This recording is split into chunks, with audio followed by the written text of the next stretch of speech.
Hey, Marcia, it's nice to see you in person. We usually just see your avatar. Usually I'm moving around a lot. That's because she's dodging cars in the street out in front of the fire station. Yeah, do you have to move if a fire truck comes out of there, speeding out of there? It's the other way around. They go around her.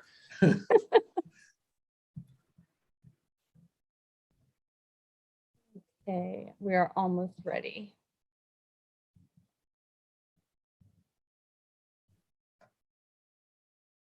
Looks like Greg's got his hand up. Yes, I just moved him to panelist. Okay. Okay.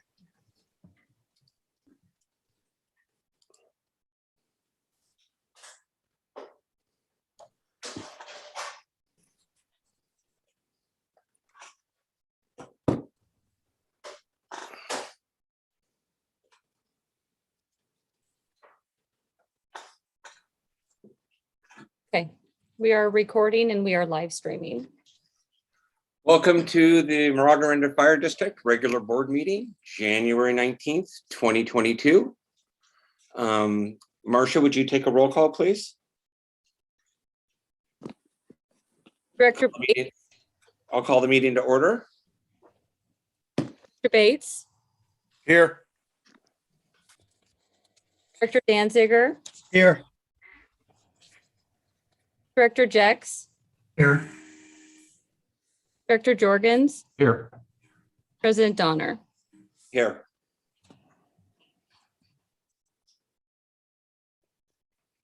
I will open up public comment for anything that's on the closed agenda, item 3.1. Marcia, do we have any hands raised? And we do not have any attendees and we've not received any written public comment. Okay, then. President Donner, can I just Yes. make a point of order real quickly? Yes, sir. It happened during my administration too, so it's my bad. I noticed we have been leaving out the Pledge of Allegiance, which, not that that's anybody's fault, it's just a fact. And so I just wonder if we should somehow, whether during this initial opening of the meeting or the next one, maybe include that. Well, so the chief sent me an email and I think I'd like to do that at the public meeting. Right, yeah, exactly. Yep, where more attendees can hear the Pledge of Allegiance, because I think it's more meaningful. Makes complete sense. So I am in total agreement with that, and we will do the Pledge of Allegiance at the next public meeting at 7. Thank you. Yep. I will close the public comment, and we will see you at the closed session. Okay.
We all hear Marcia?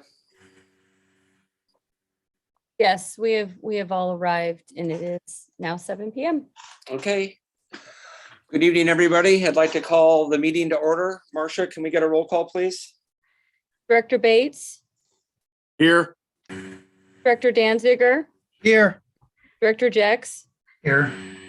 Director Jorgens, Here. President Donner. Here.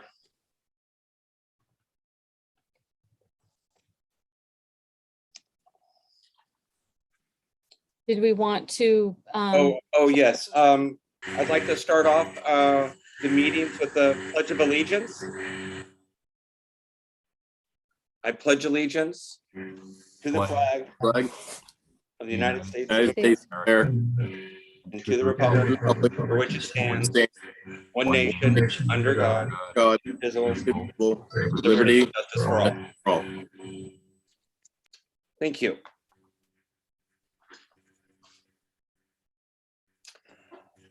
We had a closed session from 6:30 to 7 p.m. We have nothing to report on action item 3.1.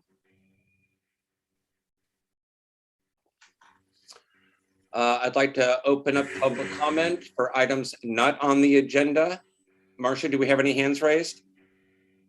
We do not have any hands raised. We have received 2 written public comments. These were received by 3 p.m. today, and they were forwarded to the directors and have been made available on our website.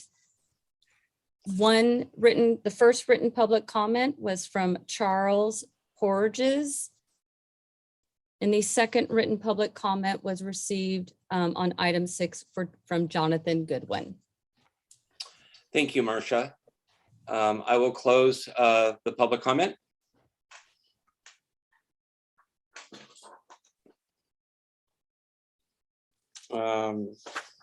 Point of order, President Donner. Yes, sir.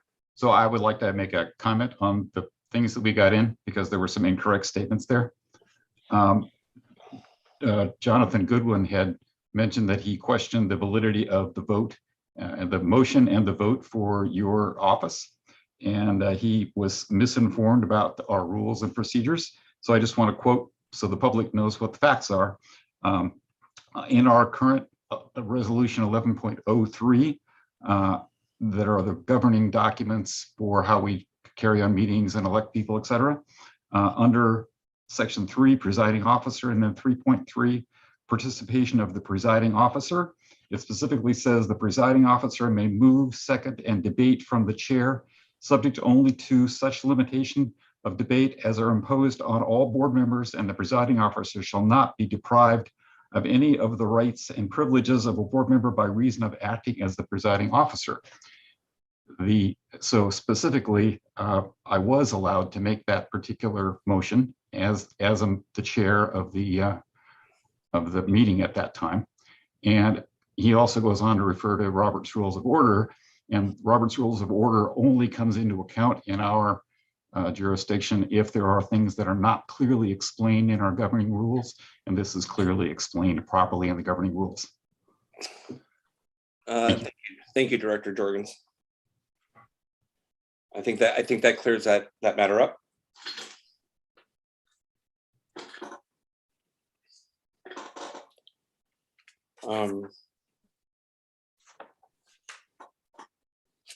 We'll go on to the consent agenda.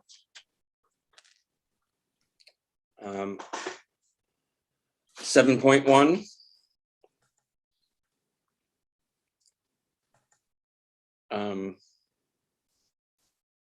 Do I just read through all these, Marcia? Yeah, we need to adopt resolution 2201 on item 7.1. Oh, that's correct. Okay. Adopt Yeah. resolution 22-01, re-ratifying findings and determining a need to continue holding remote meetings by teleconference. I'll make a motion to approve that. And would we like to go ahead and open public comment before we have any deliberation? Yes, let's open a public comment. Do we have any hands raised? We do not have any hands raised. We Okay. We did receive one written public comment by 3 p.m. today, which was forwarded to the Board of Directors on item 7.2, and it was from Jonathan Goodwin. Okay. Thank you.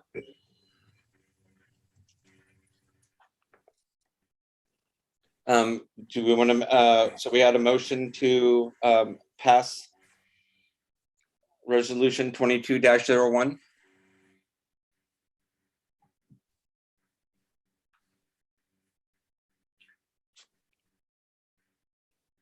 Hello? Yeah, I'll restate that. I'll make the motion to approve the resolution. Okay, second that motion. Okay, Marcia, can we do a vote, please? Director Bates, Aye. Director Danziger, Aye. Director Jex, Aye. Director Jorgens, Director Jorgens. Director Jorgens, you're muted. Sorry, I was on mute. Aye. Sorry. President Donner. Aye.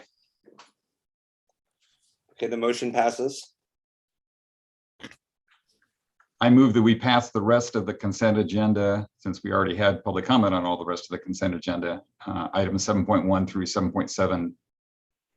This is Director Jex. I have a couple of questions on 7.3 and 7.5. Okay,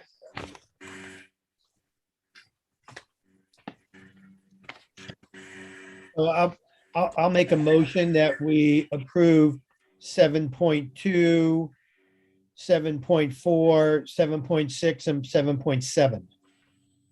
I'll second that. okay, Marcia, can we get a vote for those, please? Director Bates, Aye. Director Danziger, Aye. Director Jex, Aye. Director Jorgens, Aye. President Donner. Aye. Well, just a couple of quick questions for Glorianne. On 7.3, page 28, it's capital projects. I think there's expenditures this last period, 666,000. I understand, aware of most of them, except for the first one, 300,000 plus for a lease. Yes, that is for, that's a lease payment that we have one debt issue for equipment. So it's for 2 ambulances and a fire truck, and I believe another piece of apparatus. Oh, so this is an existing lease. This is not a new lease. Correct. Okay, thank you. And then on 7.5, the long-range adoption, this is on page 42 in the sequence of the budget. Question whether or not that should be after there's clear indication of what the current operating plan would be for the year, rather than before. Just a sequencing in terms of timing.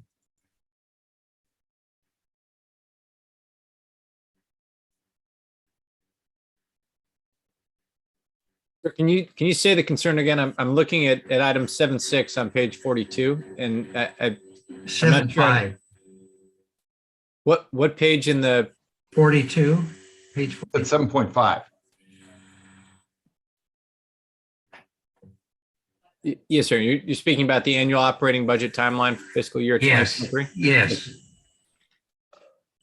Yes, sir. And with regard to the sequencing, were you referring to the long-range financial forecast to board for direction, or the Yes. long-range financial forecast to board for adoption in April? Both for presentation and adoption.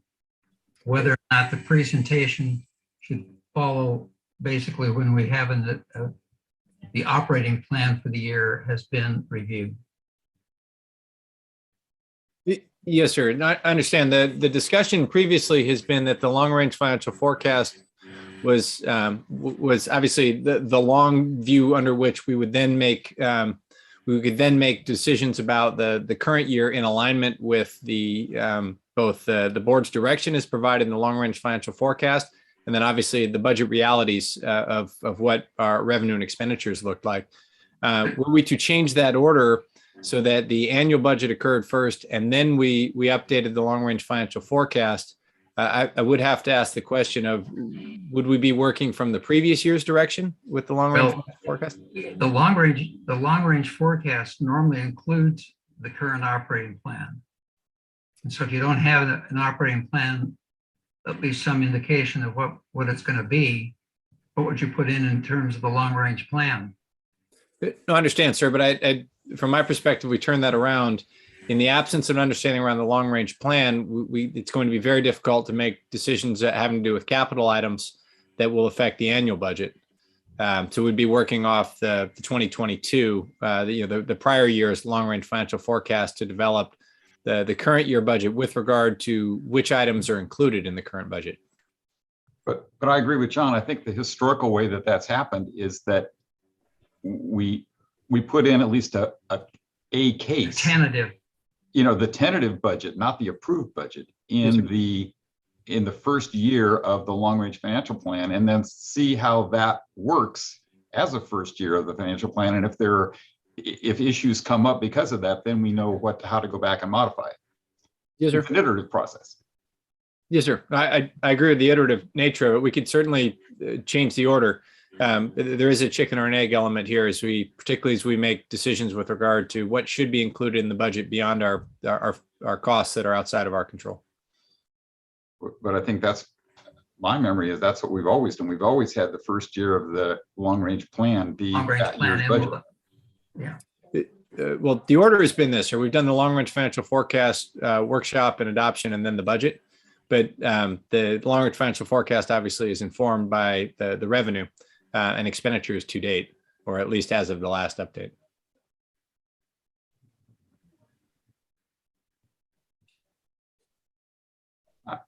I don't know why we wouldn't want to have a draft of the budget, your best estimate of what's going to make sense. It wouldn't have to be an approved operating budget. I just, when I would look back at the long range plan, we always have the operating plan numbers in there for that coming period. Yes, sir. And I should be clear that what's proposed here is what we've done for since the long range financial forecast was formed. So the sequence and the proposed procedure for this year is unchanged from the prior years.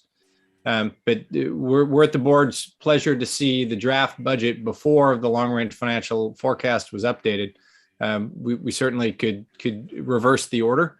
But the guidance we've gotten previously in the long range financial forecast discussion has informed the budget development process.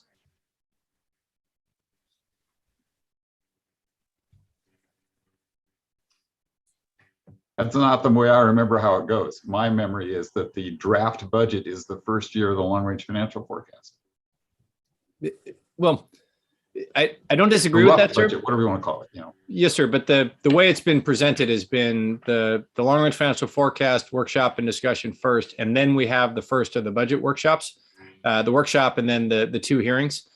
We inform the current year of the long range financial forecast with what is known with regard to revenue and expenditures. But it is the discussion at the long range financial forecast discussion that informs the things that we have control over, which is largely either capital or new projects and programs. Another suggestion is to do them concurrent.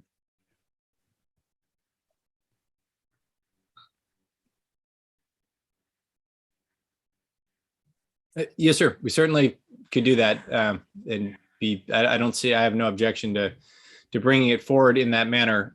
We have relied on the input we've received during the longer financial forecast discussion to have an understanding of what we're bringing forward. But if they're coming forward together, there's certainly no objection to that. It tightens up our budget timeline a little bit. But as I said, the vast majority of our projects and programs carry over from the prior year. Because they are fixed costs, and really the area where there's discretion is either new projects or capital. Right. But I think having some kind of an idea of what not only what's affordable, but what's desired during the long-range financial plan would be important. Yes, sir. Because you're relying on that to basically approve, you're approving a thing that basically has numbers in it that are not that, the operating plan hasn't been developed fully. And yet you're using that in the long-range plan and approving the long-range plan before you have the budget. Yes, sir.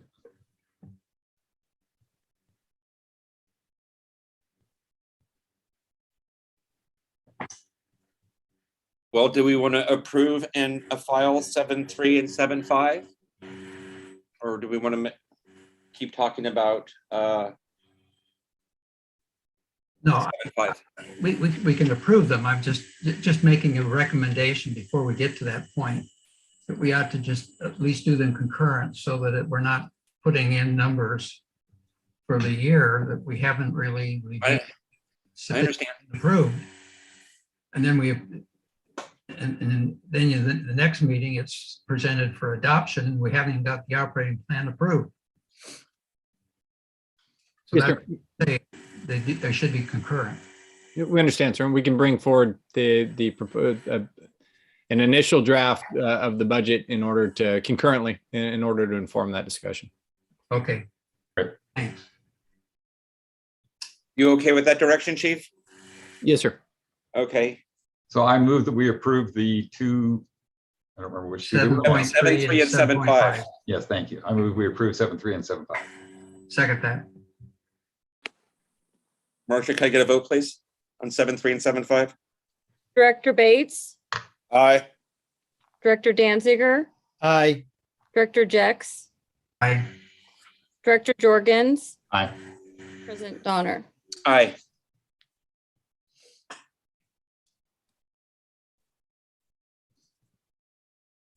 Uh, 8.1, public hearing and first reading of ordinance 22-01, an ordinance of the Moraga-Orinda Fire District of Contra Costa County, revising the schedule of fees for district services. Good evening, directors. The district's fee schedule has been updated and includes a consumer price index increase of 3.8%. Two new fees have been added to the district fee schedule to allow the district to recover the cost of providing mandated inspections of public schools. Staff recommends the board waive the first reading of ordinance 22-01, open the public hearing, and accept comments from the public. The ordinance is scheduled for the second public hearing and adoption at the February board meeting. This concludes the introduction. Marcia, do we have any hands raised? We do not have any hands raised, and we have not received any written public comment on this topic. Okay, I will. We do have a hand raised. Okay. Charles Porges. Hello, Charles. Hello, I was wondering if you could tell me about the one-time fee on the Wilder properties of $2,000 that I see in the increased fees. Thank you. Yes, sir. That fee carries over back from the master use agreement back in, I believe, 2009. That in light of the increase in need for services that the new area was created or was creating as it was being built out and populated in its outlying area, the whomever represented the district at that time and the developer and the city of Orinda negotiated that as a fee per parcel when for new construction there. That carries over since that time. Thank you, Chief. Marcia, do we have any more public comment? Any more hands raised? We do not have any more hands raised, and we've not received written public comment. Okay, I will close public comment on 8.1 and leave it to the directors. President Donner, Yes, sir. I would like to ask staff on the two new fees for the E2 occupant load and the E1. Do you know it besides being on our agenda, have our schools aware of this? Do you know if there's been any contact with the schools, letting them know that this is coming? We're in regular communication with the school staff on several levels to include fire safety. This has been mentioned. This was a change in state law that previously these inspections were mandated, but were not reimbursable. And the change in state law allows billing for the service provided. Okay, and are these inspections of the schools, are they done on an annual basis? Yes, sir. They're required to be. Mhm. Okay. And Chief, this is President Donner. I noticed it's for public schools, and I know that we have several private schools in the district. Yes, sir. Private schools are in a different category. If you'd like the details on that, I'd let the fire marshal Okay. speak to the difference between public and private schools. Okay, and then one other question, St. Mary's College? Different category, but once again, I would let the fire marshal speak the details. Okay, thank you. President Donner. Yes, sir. Go ahead. So I also have a question. So Chief, is it, I mean, it seems, I don't know what our policy has been historically, but, charging one public entity that is paid for by our tax dollars to put it in the coffers of a different public entity that is paid for by our tax dollars seems kind of silly. So why are we doing this? We pay fees to every other public agency with whom we interact when they have a fee schedule, sir, and we regularly charge for plan review and other things. The practice is it is creating a cost that our staff are carrying out. In cases where there's reciprocity, I'm certain there are entities that find ways to waive it, so money isn't changing hands both ways. But in this case, we're mandated to conduct an inspection of those school sites.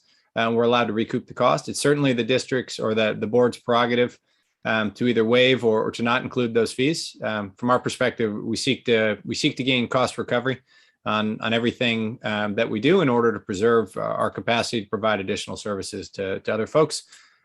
Schools and other public entities don't pay taxes, obviously. So we're, while I certainly understand the sentiment about the money changing hands between different coffers, they are different coffers.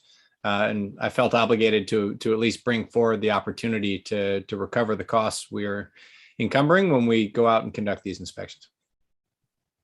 So Chief, this is President Donner. We're looking at a total of 7 schools, correct? For the district, for the public schools? More than that between Moraga and Orinda, sir. Okay. Hey, Got it. President Donner? Yes.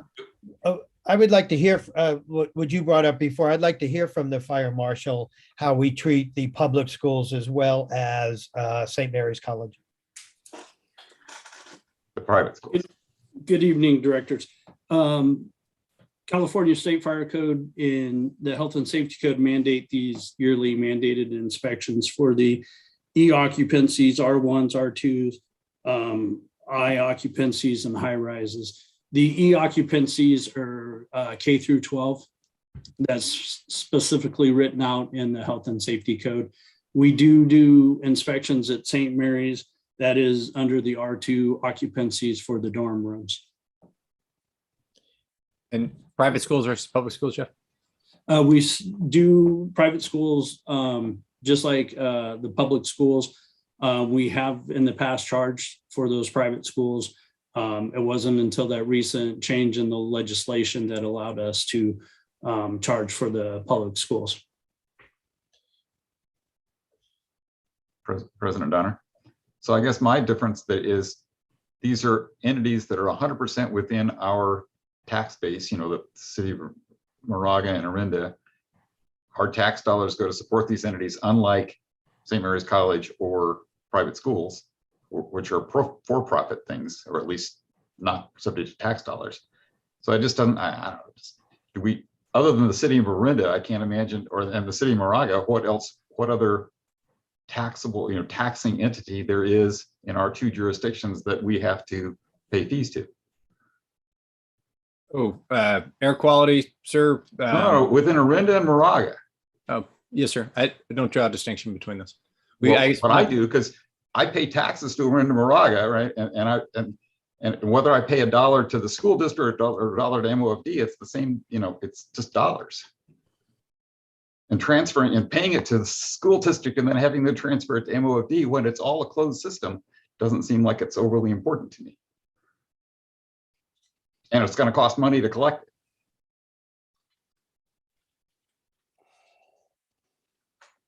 This is Director Jex. Fire Marshal, I noticed on the school, I think it's the last page of the material for this evening later, you're going to address. The schools, half of them failed. I assume that requires, if you got a failure rate of 50%, which I think it is on the inspections, does require a lot more time. Follow up. Yes, sir. It requires multiple follow-up and inspections. Now, which would argue for, in terms of cost recovery, the district.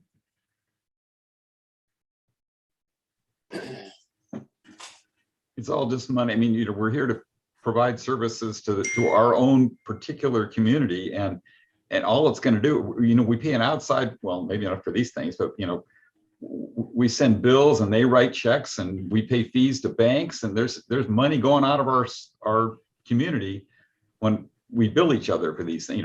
When one community entity bills the other one, it's just money lost.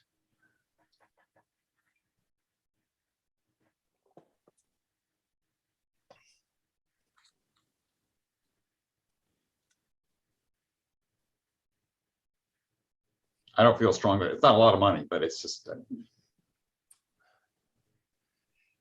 Didn't the fee for the public schools didn't sit great with me either. So I don't, I think it's kind of this, I don't know. I didn't even think about the closed system and the tax dollars. So it was just our public school system, and it just didn't sit great with me either. It's sort of an intuitive thing, even if you don't necessarily follow all the cash or whatever. But yeah, I don't know.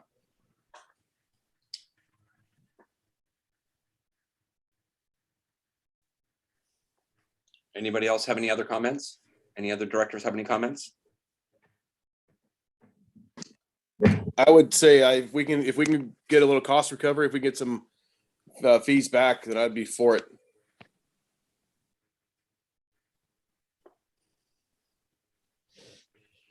Okay. I would feel a little awkward if you're charging, even though they're private schools fees, but not the public schools fees. Or discriminating one way or another for the same service. I'm fine then. Charge them all the fee.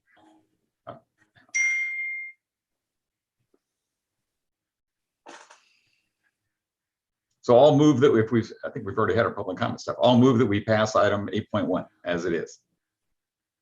I'll second. Marcia, can I get a vote, please?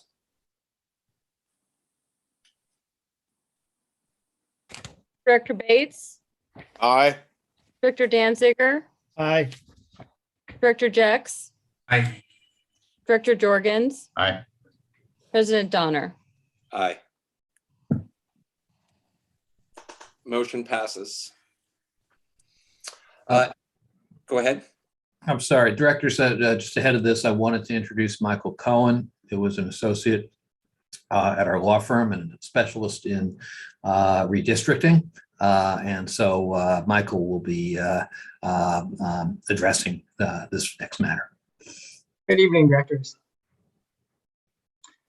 So like John said, I'm Michael Cohen. I'm an associate at Rennie Public Law Group. I'm here to talk through MOFD's redistricting process and the development of the draft voting district map under consideration. I do have a few notes to jump into before we get into it, just as a primer to all of this. We're discussing some highly technical material here, so please do interrupt me if you'd like me to slow down or re-explain something or provide background. Some of these terms can be terms of art, especially. So MOFD, as in the staff report, it's laid out, is required by law to redraw its voting districts by April 17th. And those districts have to be redrawn according to certain standards in state and federal law. The primary goal should be achieving population equality between the districts. And that roughly means the district shouldn't be over approximately 10% deviation in terms of the population between them. Lower is better because districts will inevitably grow unevenly over time. So the lower the population deviation between districts at the time of map adoption, the more sure we can be that the map will continue to meet the letter of the law down the road, especially 7, 8, 9 years down the road before the next decennial census. Additionally, state law allows the board to consider a few factors. That's topography, geography, this catch-all category that is called cohesiveness, contiguity, integrity, and compactness of territory, which just means districts are sort of neat and tucked together. And then finally, the communities of interest in the divisions. And communities of interest is a term of art that just means social and economic groups that have things in common. So that could be anything from having a common industry of employment to having a common incomes or just similar recreation in a certain area. Those sorts of things could constitute communities of interest. So data analysts at Flow Analytics, which is the redistricting firm that we've worked with, they were brought on to redraw the district's boundaries. They have a tremendous amount of experience in redistricting special districts, and they were given 3 additional directives on top of the legal directives. And that's as follows: consistent with the requirements of the law, make as few changes to the existing boundaries as possible. Second, balance voter representation between communities of interest composed of districts 1 and 2 and 4 and 5. That's all Moraga and all Orinda districts. And then finally, maintain census block integrity, consistent with legal requirements and the district's intention not to pursue detailed land use studies to enable map drawers to break up census blocks. And we can discuss that in detail if it would be helpful momentarily. So before we go any further and I jump into the draft map and I share my screen, are there any questions about the redistricting criteria or the standards in play here? Michael, before you go into the map, I just would like to call the director's attention and for the attendees that on the second page of the staff report under population, there is a population by division showing over under. Call your attention to the first chart, division 3, population 8,182. That number is correct. That number is 804 over the desired amount. However, in the deviation column, it incorrectly shows minus 10.9%, where it should be plus 10.9%, 804 over, not under. I just wanted to call out that error before we got into the maps. That was my administrative error. That is strictly on the composition of the staff report and is not an error on the maps themselves. Thank you, Michael. Hey, President Donner, I have a question of Michael. Okay. Michael, I just want to, before we get into all the data you're going to give us and we're going to have a discussion, I just want to go in knowing something that I note that the updated maps must be adopted no later than April 17th. And does this only have to get read one time and approved on our agenda? I mean, once we approve it, it's not 2 readings, anything like that? So state law requires 1 public hearing prior to the hearing at which the board adopts the final map. So that public hearing could be this hearing. It could also be a future hearing depending on how the board would like to proceed. Okay, because just generally speaking, we've had some revisions. I know we're going to have some questions. And so in my head, I'm thinking we may have to discuss this next month as well. So I just wanted to make sure that there's no requirement before going in and having the discussion that we don't have to approve this tonight. Is that correct? That's correct. Okay, that's kind of what I want to get to. All right. President Donner, I have just one more quick clarifying question there. Okay. Go ahead. So, Mr. Cohen, so is the public hearing, when you do have the public hearing, is that supposed to be to review what the agreed upon thing is, or just to have a hearing? In other words, it's hearing on the draft map.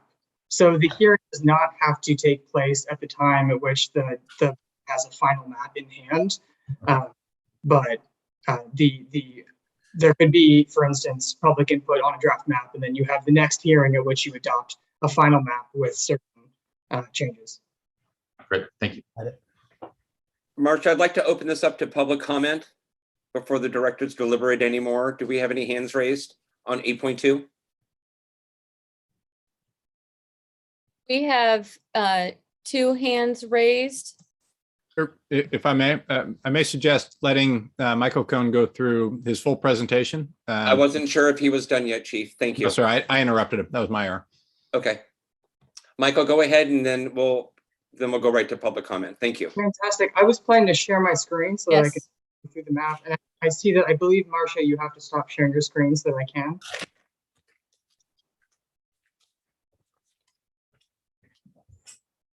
Great. You should all be seeing a map of the district now.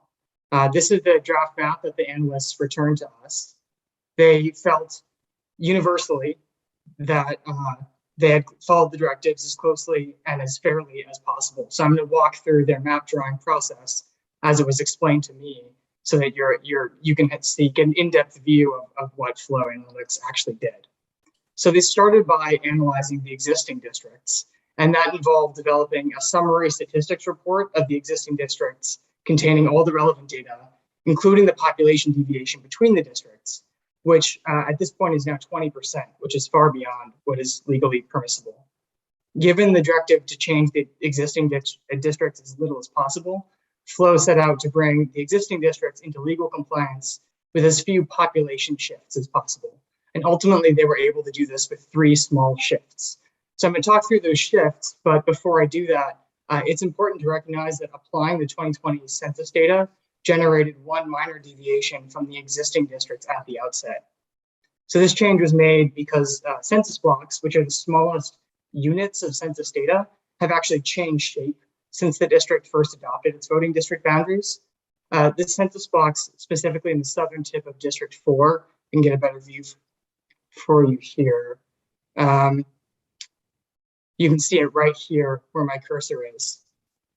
They reach into District 3, and they didn't quite line up with the census blocks in the hatched area on the left side here. But the centroid, or the core of that district, was in District 3, the lighter green district. So that's where the outlying populations were ultimately placed. That's ultimately to the district's benefit because it forces the boundary between the adjacent districts to run along the large road here. And additionally, in another area on the north of the district, the boundaries of the special district itself didn't align with census blocks. That's here along District 5. And what that did is it forced the data analysts to include small populations that may fall outside of the district into District 5. So that is, there were census blocks that weren't perfectly shaped to conform to the district boundaries and may have run slightly outside it where I'm running my cursor. And because census blocks cannot be divided in the redistricting process without doing a land use study, those populations were tucked into District 5. That's a common issue, and it isn't really a problem here. In fact, it means the districts become even more population balanced since District 5 is actually slightly underpopulated in the draft map. So the data analysts had their hands tied with respect to these changes, like I said, unless the board would like to pursue a land use study to determine precisely where people live, which would allow map drawers to split the census blocks with confidence about the impact on district populations. I'm sorry, this is Director or President Donner. I just have a question for Mr. Cohen. So I couldn't see where you were moving your cursor in District 5, which is my district. Sure. So really many of the census blocks in the north of the district, where I'm running my cursor now, but I mean, predominantly northeast of the district, those census blocks didn't perfectly align with the district's boundaries. So what that means is that redistrictors are forced to include populations. So I'll give you an example, perhaps it'll be easier. So if you have a census block, let's say that has 10 people, and it's half in District 5 and half outside of District 5, the map drawers don't know how many of those 10 people live within the district versus live outside the district. So they have to include all of the people, all that entire population count, all 10 people within the district for purposes of calculating the district population. It's a very common issue in redistricting. And the reason is that oftentimes when you have old districts like this special district does, when you look at the new census data, you'll find that the new census blocks don't align with the old census blocks, and the old districts may have been drawn according to the old census blocks. So the reason why this creates a real issue and why you have to do a land use study is because we need to know who lives in the district with some certainty so that we can get a population count for purposes of calculating population equality.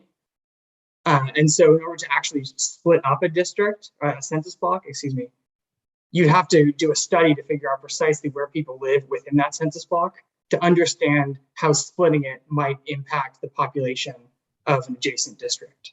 So, Michael, I mean, my understanding is those districts were really very sparsely populated, though. Is that right? We couldn't confirm that anyone actually lived in those districts, and it may be that no one did. If it certainly didn't make a large difference in terms of the percent deviation between the districts, if any difference at all. So just to clarify, though, you're not saying we need to do a land use study. You're just saying if we were to split the districts up, you would have to do a land use study, right? Yeah, that's exactly right. So as I was saying, the data analysts started with the existing districts with those minor changes incorporated. And as I mentioned, the population deviation in the existing districts is significant. So as is their practice, the team started by addressing the most deviated districts first. And those were districts 3 and 2, with 3 being overpopulated and 2 being underpopulated. So I can go down to 2 here, and you can see the changes here to 2, which are the hatched blocks. So because District 2 is adjacent to District 3, the analysts sought to include census blocks in District 3 into District 2, because like I said, 3 was overpopulated, 2 was underpopulated. So it made sense to tuck some part of 3 into 2. And the analysts had 2 viable options here. The first was the census blocks further to the northwest. That's here, these blocks. But these blocks are, as you can see, bizarrely shaped. And they also don't share District 2's topographical features. But to the southeast here, a second group of census blocks was also a viable option. It split the district along large roads cleanly, as you can see. And so that the analysts also found that these blocks here were more topographically homogeneous with the adjacent parts of District 2 than the adjacent parts of District 3. So to them, it made most sense to tuck these blocks into District 2. They also pulled a couple census blocks into 2 that are unpopulated, just to make a cleaner line along Moraga Road. That was this block here. So that significantly reduced District 2's population deviation from negative 9.1% to negative 0.6%. And it reduced District 3's deviation from plus 10.9% to 2.3%. So it already went a long way. That reduced the overall population deviation from the total 20% that it is to just 8.8%, which is just under the legal threshold, which I mentioned is approximately 10%, but not by much. Like I said at the outset, the district could easily grow out of compliance over time. Given that Flow's clients universally aim for around 5% deviation or less, which is consistent with general redistricting practice, Flow sought to further reduce the population deviation by looking at District 1. So since District 1 was underpopulated, they sought to add some census blocks from adjacent districts into District 1. But District 1 can only grab, I can zoom up to District 1, here we are. Maybe that's a better view. District 1 can only grab populations from Districts 2 or 3.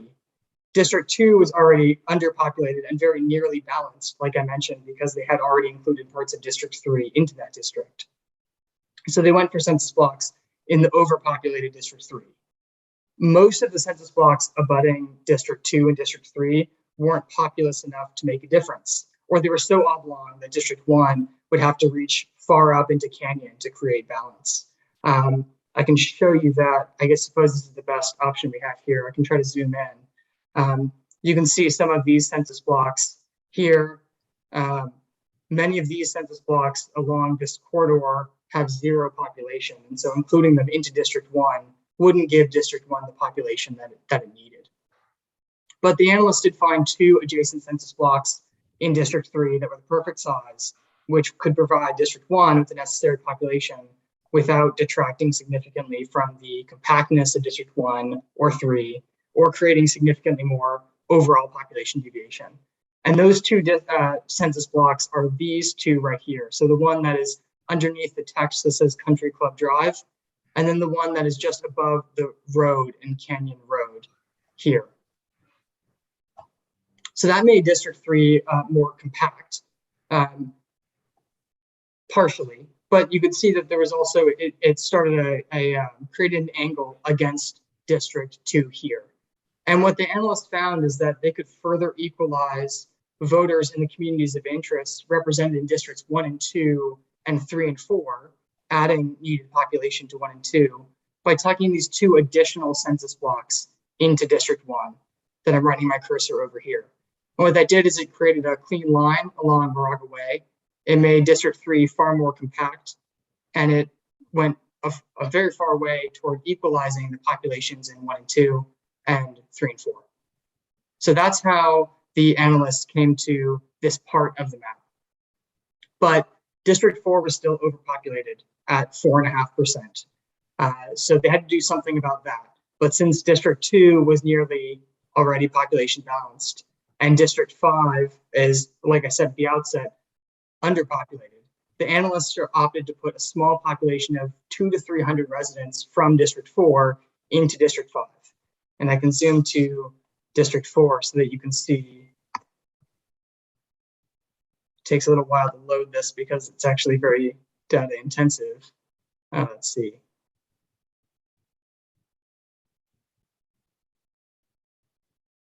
So here's 4 and 5 and 3.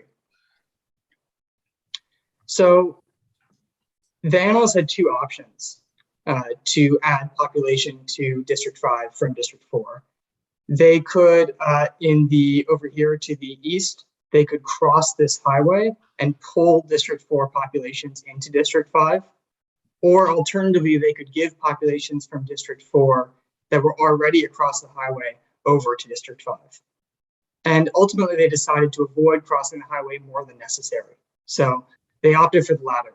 And they found that two census blocks in the northwest corner of District 4 served their purpose perfectly. These census blocks here that are hatched and tucked into 5 are more topographically homogeneous with District 5 than adjacent portions of District 4. And the blocks released from District 4 into 5 left District 4 much more compact than it was. So it's no longer bulbous reaching up past the highway into 5. It tracks the highway much more closely. So that left the analysts with the present draft map. The population deviation is 5.7%, which is well within the boundaries of the law. It's true that it could be made lower by, for example, adding to District 3 from 5, but that would require crossing 24. And it also require far more population shifts throughout the district. And so given their objectives, the data analysts felt that additional changes were not worthwhile, and they were happy with the map as it stands. Of course, the map can still be changed, but it is worth keeping in mind that most additional moves will create ripple effects across the districts, requiring several subsequent changes. And that's because census blocks aren't like Lego building blocks with fixed populations in each one. It's not like each census block has 50 people and you can just move populations around easily. Each census block has a different population and a different shape. So when wishing to take into account the additional criteria and also wishing to make as few changes as possible, it can be difficult to make one small tweak, and it may be that triggers a domino effect, such that many changes have to be made throughout the district to accommodate for that one small change. So I'm happy to answer any additional questions you have about this process. I should flag that certain technical questions may have to be brought to the data analysts, but I should be able to answer most. President Donner. Yes. So do you have the data that shows the number of people in each census block, at least on the ones that are nearby the decisions that are being made? I don't have access to that in the PDFs that I have. I can, of course, if you're interested in a particular area, I can send PDFs to that area, which will display the population in each adjacent census block. because I guess the other criteria that I don't think I've heard you talk about, you talked about topography and things like that. What I haven't heard you talk about is neighborhoods, that actually form sort of as cohesive places where people hang out together and, have common interests and things. And it's not completely obvious that, I think you took too many, in my opinion, you potentially took too many away from number 4 and gave too many to number 5, which is fine. And, because I went from being under to being over. He's over by 16 and I'm over by, I don't know, 200 and something. And so if we knew how many people were in the 2 census blocks that we're talking about, or some other nearby ones, it might make it easier. I see. So what I can tell you, just based on memory, is that the census blocks that were ultimately given over to District 5 from District 4, I believe one had 52 and then another had 150. And then this block here that I'm running my cursor over had far too many to give over. So the only options are really these 2 districts, these 2 census blocks, or this 1 census block. If you were to take this census block, it would make District 4 non-contiguous. That is, you wouldn't be able to drive through District 4 without crossing a boundary of the district, because you would have isolated this island here. So the analysts felt that the only options they had to give population over to 5 were these blocks. But if one was 50 and one was 150, and you overachieved by 175, you should have only transferred one and not both. I'm trying to pull up the data itself. I'm going to stop sharing my screen, but I can start sharing it again if it would be useful, just so that I can pull something up on my side. Because it'd be useful if I was able to look at the actual data.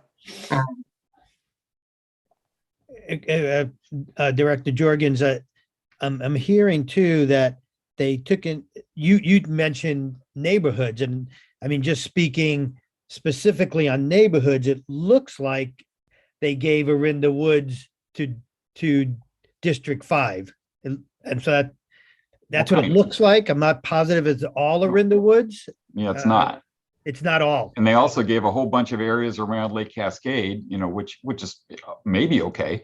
But, again, I thought one of the criteria was don't move anything that didn't have to be moved. And it appears that because they overachieved, and if one of them was 120 or was 50 and the other one was 175, and you're off by 226, if you don't do the 75 one, it gets you pretty doggone close to the right answer. Right. So I'm mistaken. These blocks were larger than I thought they were. I don't have the exact numbers here, but I see that the blocks were at least 150. That's what I had in my notes. So I can get a detailed look at that particular part of the map and send you a screenshot of what will show you the population of each census But block. I think there are some other ones that are over just the other side of St. Stephen's Drive that are down on, I don't know, whatever the access road's called there by the freeway, on the north side of the freeway, and St. Stephen's Drive that are in that northeast quadrant that are really their own neighborhood, because as much as they might have thought one side of the freeway or the other, there are very definite neighborhoods in those places. So it'd be interesting to know what the population of some of those ones in the northeast quadrant of St. Stephen's Drive and Highway 24 basically are also, to me anyway. Got it. I will double check with the data analysts with that on that point, and I shall be able to get back to you very quickly with a view of that, so that you can assess the moves that they made. They felt strongly that crossing the highway more than necessary was not worthwhile. And if you feel otherwise, of course, that's your prerogative. If you'd prefer to take blocks from the northeast by St. Stephen's Drive and leave the blocks that they felt were topographically homogeneous with District 5 that were ultimately given over from District 4, then that could probably be made. It could probably happen. Okay. And this Director Danziger, I have kind of the similar concerns on District 3. I would like to see that census data as well, because not that I'm concerned that my district went from the largest to the smallest necessarily. I don't know that really concerns me that much, but it seems like, from the map itself, it's a little difficult for me to ascertain the exact streets. I mean, I know that area, so, I mean, if I could see, if you can go back to the District 3 and that shows, what goes from District 3 to District 2. I needed to see that again, and I wanted you to comment on the area again, because you went through that pretty quick on the Ivy Drive area. A little section along Ivy. Sure. So, You'll have to point me toward Ivy Drive. okay, so in the corner of District 3, up,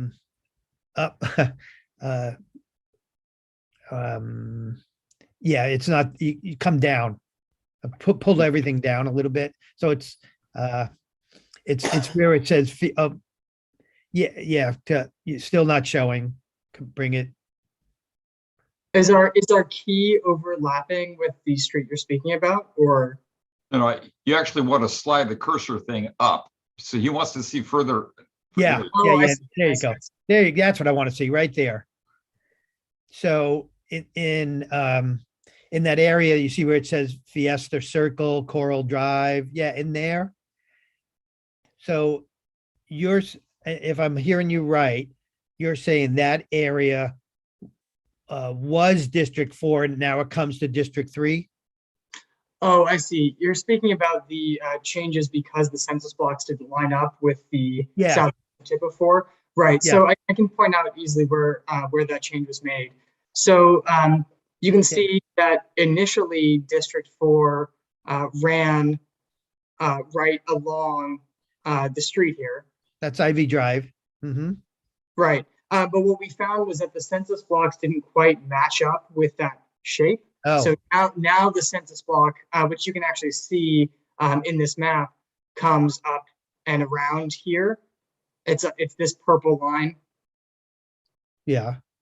So what that meant is that the hatched part, if I can zoom in even further, the hatched part here of 3, just tucked in here, had to be tucked into 3, or else all of this had to be tucked into 3. So this is where the analysts effectively decided to make no change here. And the change was just because these census blocks didn't line up perfectly. So it's a matter of whether it was both sides of a street or one side of a street, it sounds like. Right. Right. Effectively, that's, yeah. Oh, yeah. See, so the changes in the maps are only with the horizontal lines going through them, correct? Yes, that's correct. Only the hatch. Except you can't see it. There are little hatches right there between the dark. Oh, okay. Right there, there are little hatches. Yeah. So basically what they did is they took away from your district the things that were on the, I guess, sort of west-ish side, on the Moraga Way side of that street that's in purple, which is unnamed, or in the. Right. Yeah, I believe that's Ivy. So they took away a few houses on the other side of that street, basically. Yeah. And I should point out that when you say take away, they didn't really make an affirmative choice here. When they digitized the boundary, it was already like this. And so what they just did is they hashed it so you could see the change, but it was not an affirmative choice that the analysts made. Michael, is it possible for you to do maybe show with an overlay of the existing maps and then the new maps?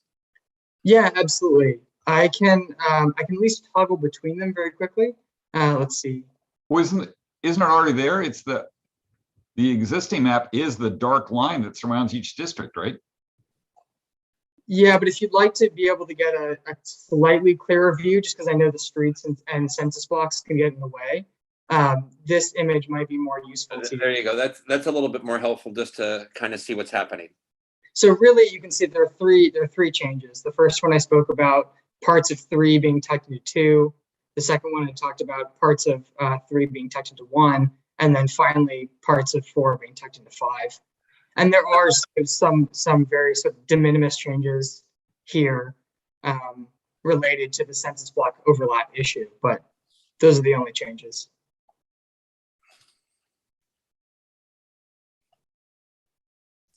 Michael, are you done with your presentation? Yes. This Director Danziger, I'm seeing the maps. I'm a visual person. I live in that area where closer to District 1 and 2. I know those streets. I'd really like to see. It's hard for me just from those maps to know. I'd like to know exactly which streets. I'd like to see more detail on it because I hear what you're saying about census districts. Is it called districts or census Blocks. census blocks? But I want to see if there's a way to make it equitable and make it with maybe giving me back technically some of the maybe one of the blocks that went into District 1 there. I mean, the difference. I would just like to see specifically where the census blocks were in that area that's slated to be proposed to be changed. It's hard for me to tell from that map. So I'd like to see the detail. Like I can Sure, see, absolutely. in this corner, this whole area here, I see, I don't know where the census blocks are in that area that's hatched. I'd like to see that. I was able to pull detailed views of some of the changes in 3 to 1. So here we are. Here you can see the actual census block populations here. So these were the 0 populations that I spoke about that the data analyst pulled into 1 just to make the district more compact.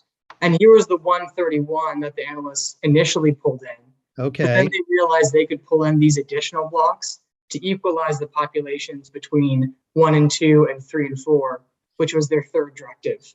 So they took that opportunity, and they also liked that by doing so, it made District 3, your district, much more compact, because now it runs against this clean line.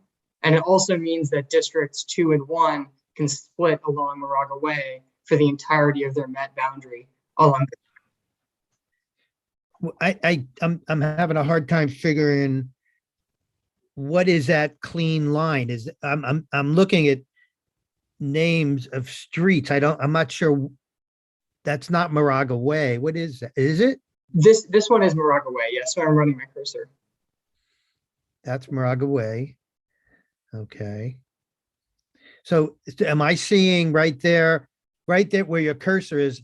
Am I seeing a census block with just 15 people in it? Yes, that's correct. And the other one has 0. These two have 0. This has 283. Yeah. So I wonder why they didn't.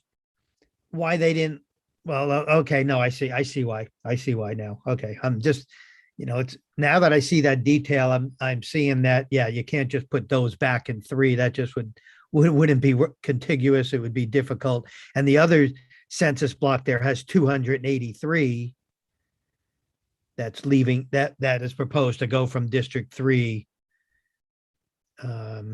Right, that is part of the challenge. Once you start looking at the census blocks themselves, it's sort of a whole nother. So it's either, I mean, from just looking at it, you could leave that 283, pretty clearly with boundaries in District 3, and then mine would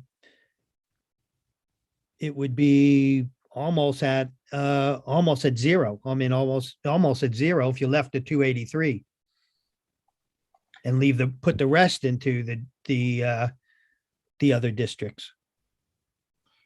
Yeah, I believe what the flow people would say, if you go back to that, is the challenge then is you've got a very non-compact, you've got this huge 131 would be sticking, kind of down in here, and you'd have a very ragged edge here.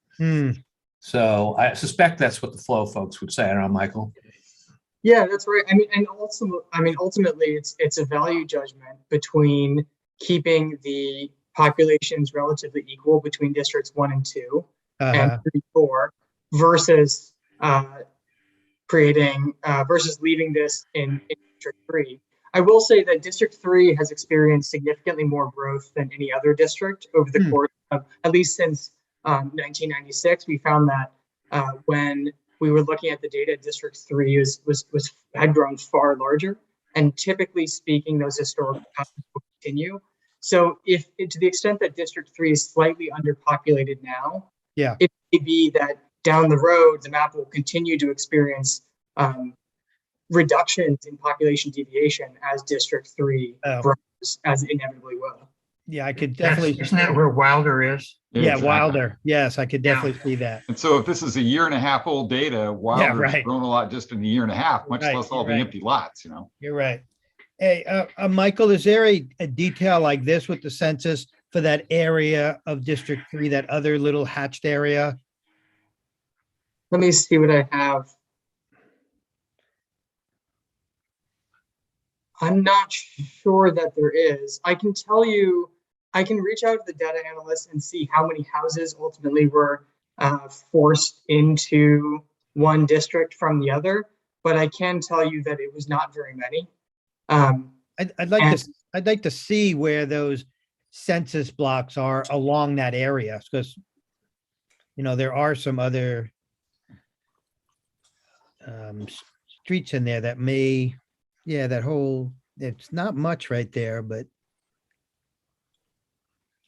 it's really one side of a street, I believe. Yeah. I know this is not a great view of it, but this might be the best that I can do for now. okay. Well, It's the east side or the west side of Ivy Drive, basically. Yeah, well, I'm already, so it's probably the west side of Ivy, because that Right. west side of Ivy is mine. The east side is not. So I guess it's including the west side. Yes, exactly. It's taking away, if you want to think of it that way. the west side. Taking away the west side. I don't know. Is that line on Moraga Way then? No, it's not Moraga Way. I'm not sure. So this is Moraga Way Yeah. here. So I just wish I could see a little bit more detail of that. I don't understand. Well, I don't know why you wouldn't leave that census block in 3. Why take that out? Because it's a big census block. Right. I don't know that. I don't know how many houses are Oh, there. he had that before, I think. I don't This think one doesn't show where the census blocks are. The other one did. the other one did. Yeah, I understand that now. I just wanted to see it for that area too. Right there. So you can see that it would actually require pulling multiple blocks into 3. I believe at least 3 blocks into 3 to include this tip. But ultimately, what the analysts liked about maintaining this is one, not making any change they didn't have to make, but 2, this feature of District 4 and District 3 was part of the original map. And obviously tracks the boundaries of the municipalities closely. And so they opted not to make any changes. Oh, that's the border between Orinda and Moraga is what that is. Right. Yeah. Oh, I see. That makes sense now. That I didn't yeah, that's what it is. That's the border.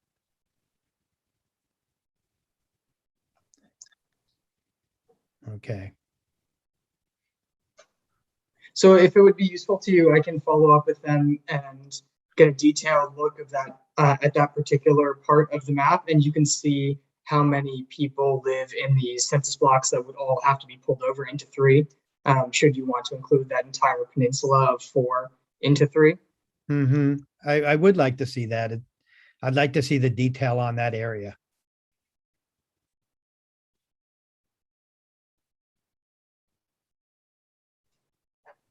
I mean, I'd like to see the detail on that whole little area there as well. I mean, that where it says Fiesta Circle, Coral, go all the way to the border. Sure. Michael, is there a way, just back to Director Jorgen's points, that we can show some of the numbers up in his area too? You pulled numbers for this this one. So I only was able to pull the numbers for the changes to 3 because I already had those in PDF form. Oh, okay. I don't have access to the actual redistricting software that has the data inside of it, but I can pull those images soon and send them over very shortly. okay. Director or President Donner, just one other somewhat related, but when we eventually turn these things into the county and to so that we eventually then get the things back. Historically, the county doesn't have maps that are anywhere near this detailed. They have hand you a physical map or a picture of a map, and you can't. I mean, because when you get the actual printout that says, here's the addresses that are in it and out of it, sometimes they change back and forth across the street. I mean, that's weird stuff that happens. So when we actually do get this all done, I would really encourage us to have maps that are, that show every single street and which side of the street it's on and all that kind of stuff, so people can know what's going on visually. So Flow will be able to turn that all over to you. They actually digitize the boundary based on what you're describing, a sort of rough map. And so I'm guessing that moving forward after this redistricting round, you might see that the county and other jurisdictions are able to provide more detailed maps generally, because they'll all have to be digitizing their data according to the latest census information to undergo the redistricting process. Yeah, it's just a matter. Yeah, again, I assume they did it all last time too, but the maps they have are about as detailed as this, without zooming in, without being able to tell which side of a street a great big wide line is. The line's wider than the whole street and all the houses on it. Right. So it's, in my opinion, relatively useless when they do it with that lack of level of detail. So at least internally, we should, even if I don't care what the county gives us, we should be able to have access to it, I guess is my point. Okay, sorry. All right, Marcia, let's move to public comment on this matter, please. So Michael, I just need for you to, or actually, we can hear wrap up. Apologies. Thank you. Thank you for your presentation, Michael. Yes, thank you. So we have 2 hands, we have 3 hands raised. Dick Olson. Hello, Mr. Olson.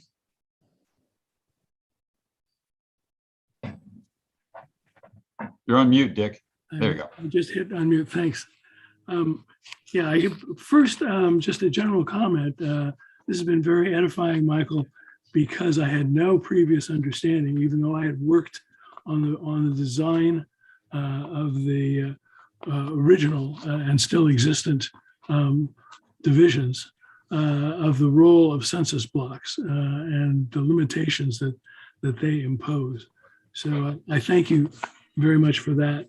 And then I had a question and a suggestion potentially in terms of the increase in the northern border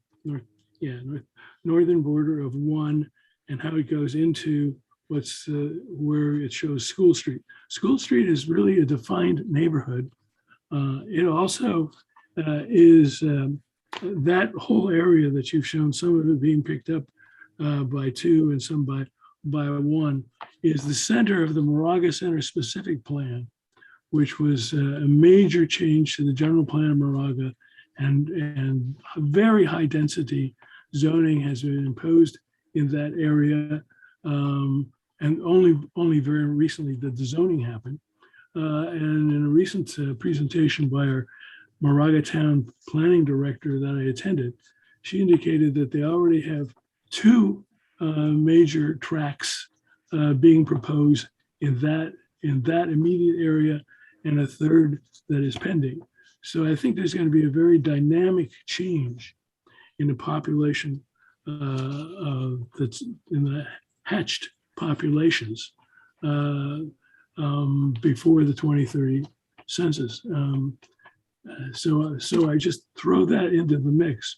And I then wonder also because to expand 1 and 2, you went over the Moraga Road, not Moraga Road, yeah, the Canyon Road line.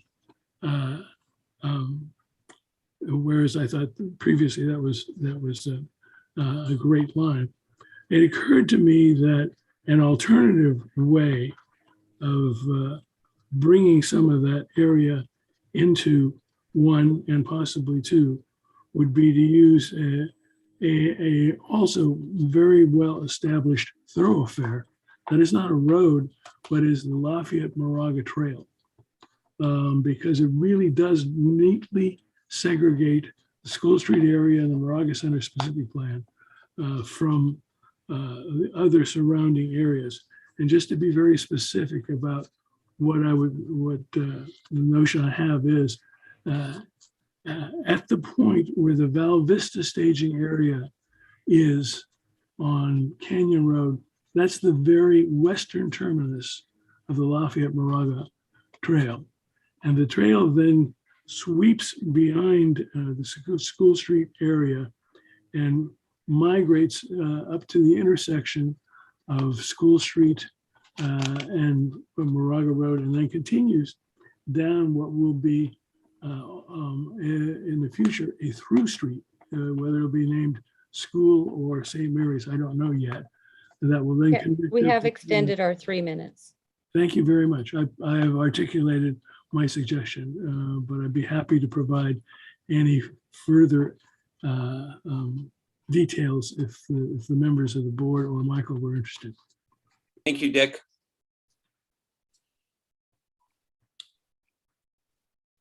We have 2 more hands raised. Mayor Fay, City of Orinda. Good evening, directors and President Donner.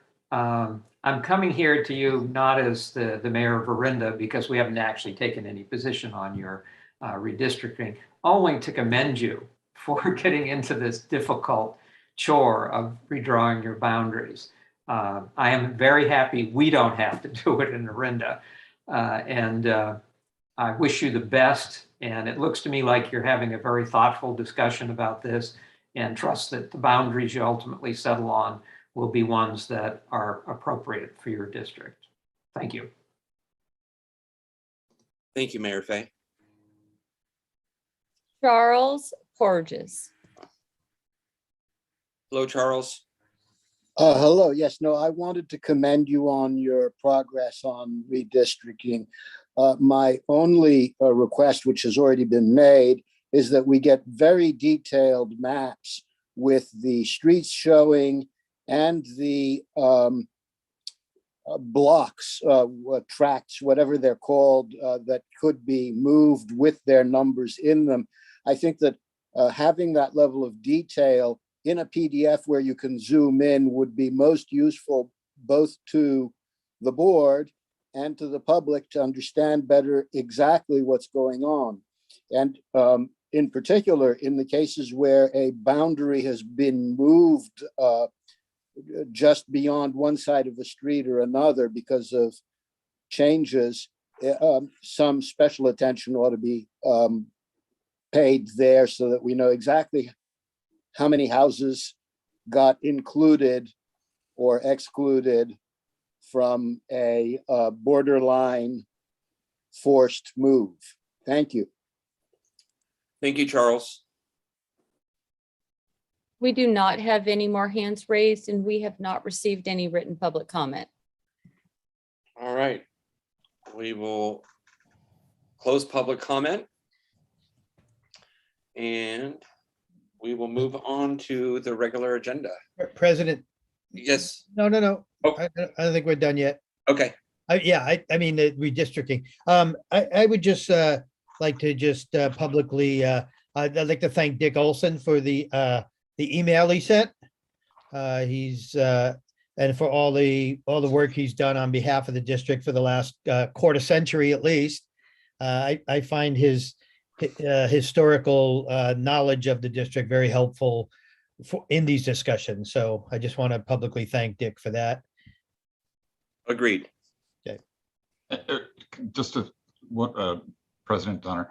So is our takeaway that we're going to be getting a little bit more data about the kind of the bordering census block, the population of each of the kind of the peripheral census blocks, so that we could at least understand how the parts might move around, and then discuss it again at the next meeting? My suggestion, we're up against a deadline that's closing in on us, and I'd like to see the board hold a special meeting because I don't think we have enough time to wait a month. Well, it's April 16th is when we have to have it approved, right? Yes, but you know, we don't. My concern, I mean, honestly, is this could be quick or it could be slow, right? I don't know, depending on how much movement there is. But I'm concerned that we leave ourselves enough time. Well, if we have it in February and we don't reach agreement, then we could have all, but if we do reach agreement in the regular meeting in February, then we could just be done, or we could have special meetings in the next 2 months after that. So my thought is this: you're not going to be done in February if we are providing you information in February. So I guess, I mean, obviously we have some ability to provide you this information that you're asking for in between meetings, but it is a question of what we're moving forward with. Again, if we have to live with February, that's probably all right. But then I just want to alert everybody that we're going to be on a very tight time schedule after that.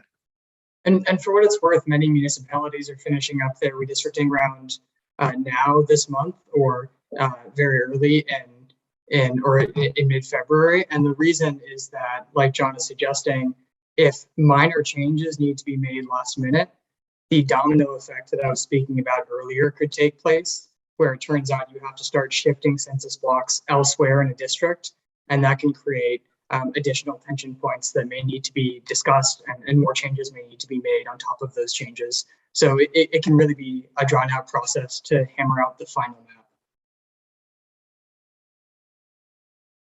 Well, then maybe it's not a bad idea for us to get a special meeting on board, on schedule. My only reluctance for that is that, all of a sudden special meetings don't get attended by all the right people, and people are kind of used to 1 month meetings. And so I'm not sure that really, my impression would be that I haven't heard anybody say, "Oh, I can't believe we did this. It's crazy." I mean, I think we're down to kind of the last little move a couple blocks around kind of stuff. Yeah. From what my impression is anyway. Not speaking for any of the other directors, but I would think we could, given the data, if we could get the data in the next week or so, and I assume it already exists. As exists. Yeah. My impression is it wouldn't be a crazy complicated meeting to get it done at the next meeting, but that's just mine. I'd agree with you, Director Jorgens. I just can't, I don't feel comfortable right now without really seeing the detail, like Mr. Porges was talking about, and like we've talked about as well. Directors, the details are available. We'll be able to provide that by tomorrow, that it's all there. I would suggest a special meeting to review the details, and then withhold, at obviously the board's pleasure, but withhold the adoption until the regularly scheduled meeting in February. But I share Jonathan Holtzman's concern that if we get minor moves, will trigger major ripples as we seek to balance out.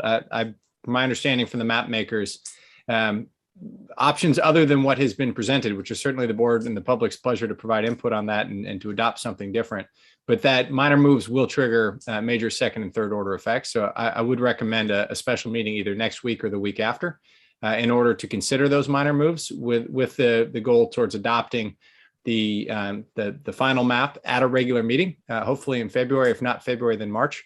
But we do start to run out of time, and particularly of regular meetings, very quickly. President Dodd, this is Director Jex. How much ability do we have to influence or change? In other words, if we made, a recommendation of a change of X, Y, Z, what's the process? Yes, sir. So the board has unlimited ability to do that. As mentioned, 5% deviation of population is the goal, 10% is the legal standard. Other than that, that is the must be considered. And then there are other permissible items having to do with communities of interest and contiguity and compactness and so forth. But all of those, to some degree or another, are to the eye of the beholder. So as long as the population is balanced, that is the legal threshold, 5% goal, 10% minimum. That said, we sought to preserve the status quo to the greatest degree possible.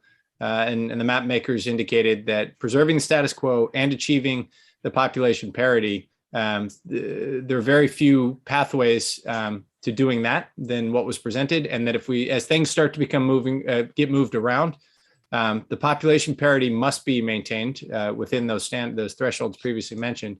The other elements are permissible to consider, but not required. So that the board has a great degree of latitude should it choose to exert. Good, thank you. Bill. I guess my impression is we're talking about, a block with, 150 people here, 150 people there. We're going to add one here, take one away there. That doesn't sound like major ripples to me. I think we're giving them too much credit for being able to cause waves, would be my impression. I think in 10 minutes, I can tell you what the 4 possibilities are without causing a single big ripple. Well, directors, this is your call. I mean, obviously, we're just trying to protect your timeline so you don't get jammed. Well, quite frankly, I think, John, if you're our counsel and you've probably been through this process with other districts, and if you're recommending, and the chief is recommending a special meeting, I'm going to recommend that we go with a special meeting. Fine. Yeah, and just to be clear, the special meeting would be to provide you with this information. We would not adopt the plan, the map at that meeting. I'm just concerned. I want to make sure, just when we give you this information, you may or may not be able, you may say, hey, I think we could do X. Then we get back in the meeting, the regular meeting, and it turns out there's a reason why Flo, for example, our analysts are saying that's a problem. So, it's just helpful to be able to have that dialogue so you know what the downsides and the upsides of any thoughts you have are. Okay, President Donner, Director Bates, got a question. go ahead. If we hold a special meeting, which I really think we should, are we going to be able to have the the analysts attend that meeting also so they could answer any technical questions? Yeah, we would bring them to that meeting to make sure that you have, because the great thing about them, their software is very powerful, and and so it's easier to. It's just the interface is a little easier. Let me put it that way. Okay, thank you. Yeah, I'd like to see an extra meeting. Okay. President Donner, I would propose that that a week after we are told we can get the data, we have a special meeting. So that would rely on somebody to tell us when they're going to give us the data. I believe we can get you the data tomorrow, and certainly by the end of the week. The data it exists. It's all in a database. So we're going to have to capture screenshots, basically, of the database. It's as easy as the data analyst deciding what data overlays they'd like to have on the maps and hitting download. Yeah, I mean, it's not. I've looked at it myself. It's just I don't have the data. I don't have their system. Okay, so I guess Chief, we'll put out should we do the meeting now? Set up the meeting now? No, sir. We'll get the data, and then as the data is sent out, we'll query the board with regard to availability and schedule the special meeting. Okay. So again, just to be clear, I would argue that the areas within, sort of at least one census block of the borders we'd have the data about how many people are in each one of those. Yes, sir. Yeah, we'll do that. Not a problem. Good. All right. Okay. Well, thank you, Michael. Thank you for your presentation, Michael. Thank you. Pleasure. Moving on to the regular agenda, item 9.1, asset allocations and approval of investment guideline documents for the pension trust and for other post-employment benefits trust. President Donner, members of the board, at the November 2021 board meeting, the board directed changes to the PARS investment guidelines documents for the OPEB trust and the pension trust. The changes directed by the board have been incorporated into the two documents. The changes include increasing the asset allocation in equity, which results in increasing the risk tolerance. The changes are detailed in the staff report and in the redlined versions of the documents included as attachments C and D. Andrew Brown with Highmark Capital is in attendance tonight and is available to answer questions. Staff recommends approval of the investment guidelines documents for the pension trust and other post-employment benefits trust. This concludes my comments. Thank you, Glorianne.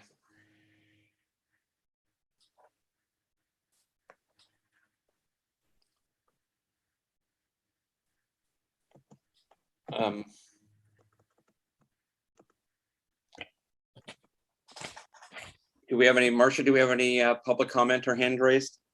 We do not have any hands raised, and we've not received any written public comment. Okay, I will close the public comment and go to the directors.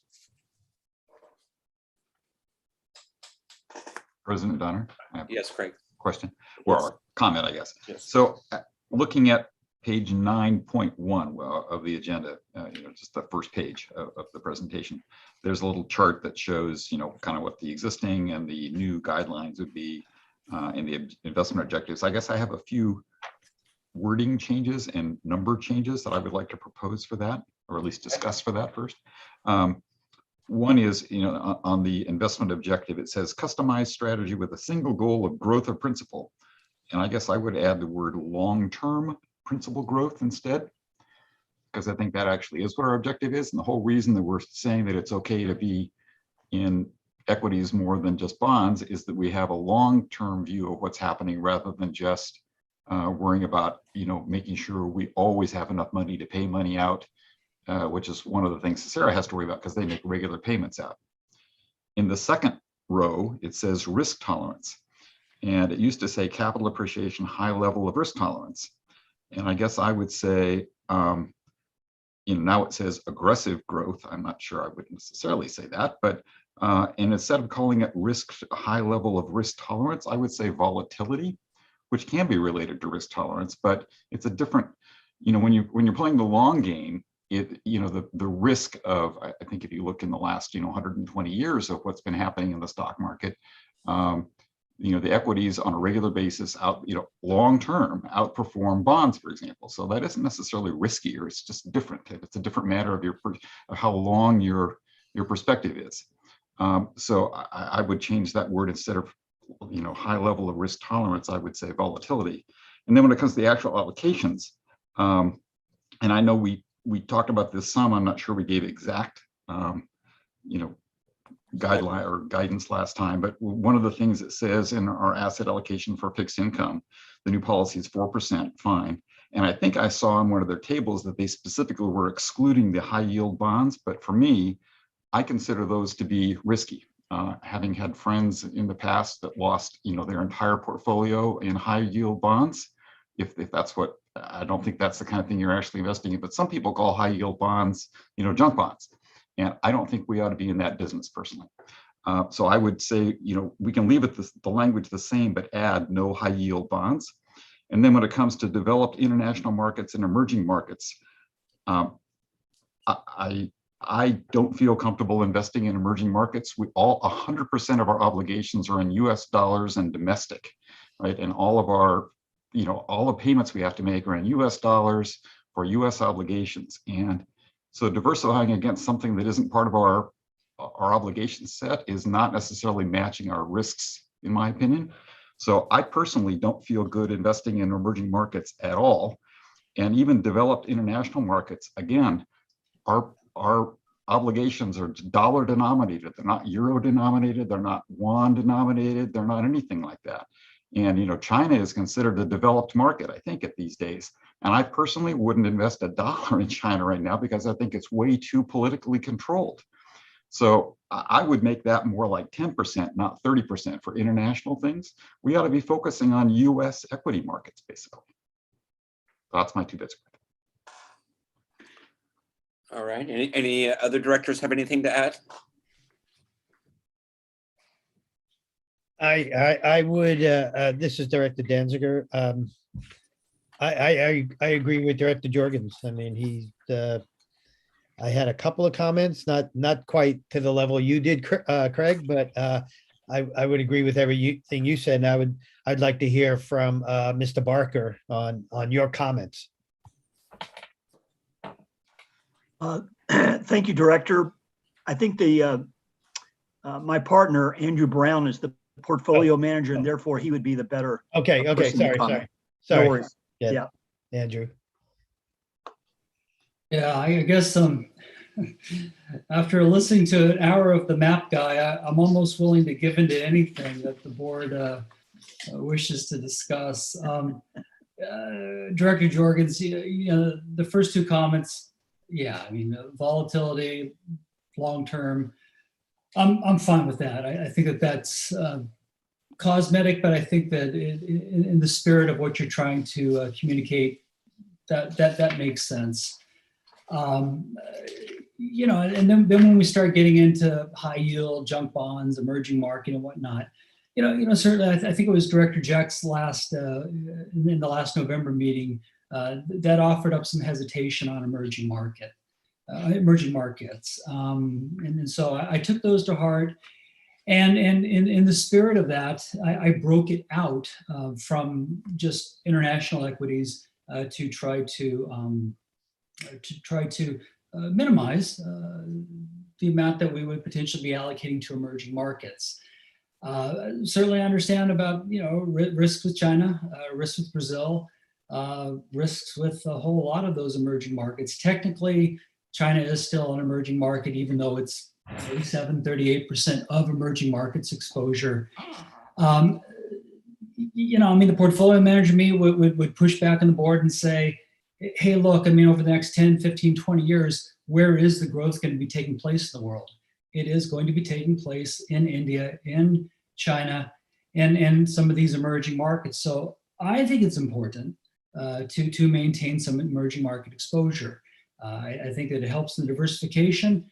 And yeah, it didn't help us at all in 2021. The numbers bear that out. But long term, I think it's important to keep some exposure there. And in my best counsel to you, I would encourage you to maintain at least 0 to 5%. That's a fairly modest, at least in my opinion, allocation to emerging markets. Junk bonds, on your point related to junk bonds or high yield bonds, I took it out of the blended benchmark. So in terms of creating par for this golf course, it's no longer part of the blended benchmark. I did maintain a 0 to 3% allocation, a much more modest allocation to high yield. You know, if we go to the textbook or we go to the correlation tables, it has less volatility than what you would see with an equity. So certainly there are periods of time where, yeah, you'd want to be on the 0% side of 0 to 3% high yield exposure. Same sort of point that I raised with emerging markets. I would maybe double down on high yield.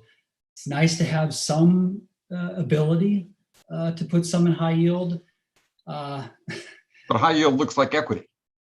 At the end of the day, it has the same kind of, I mean, you know, if it's truly high yield bonds, you know, we're talking about junk bonds here. It looks. Well, that's exactly what I was about to say. I mean, we're 85 to 100% equities. So big whoopee if we have 0 to 3%. It's more the portfolio manager and me who likes to have flexibility to do something to the portfolio and potentially outperform a certain element of fixed income. That is why I would like to have the option per se.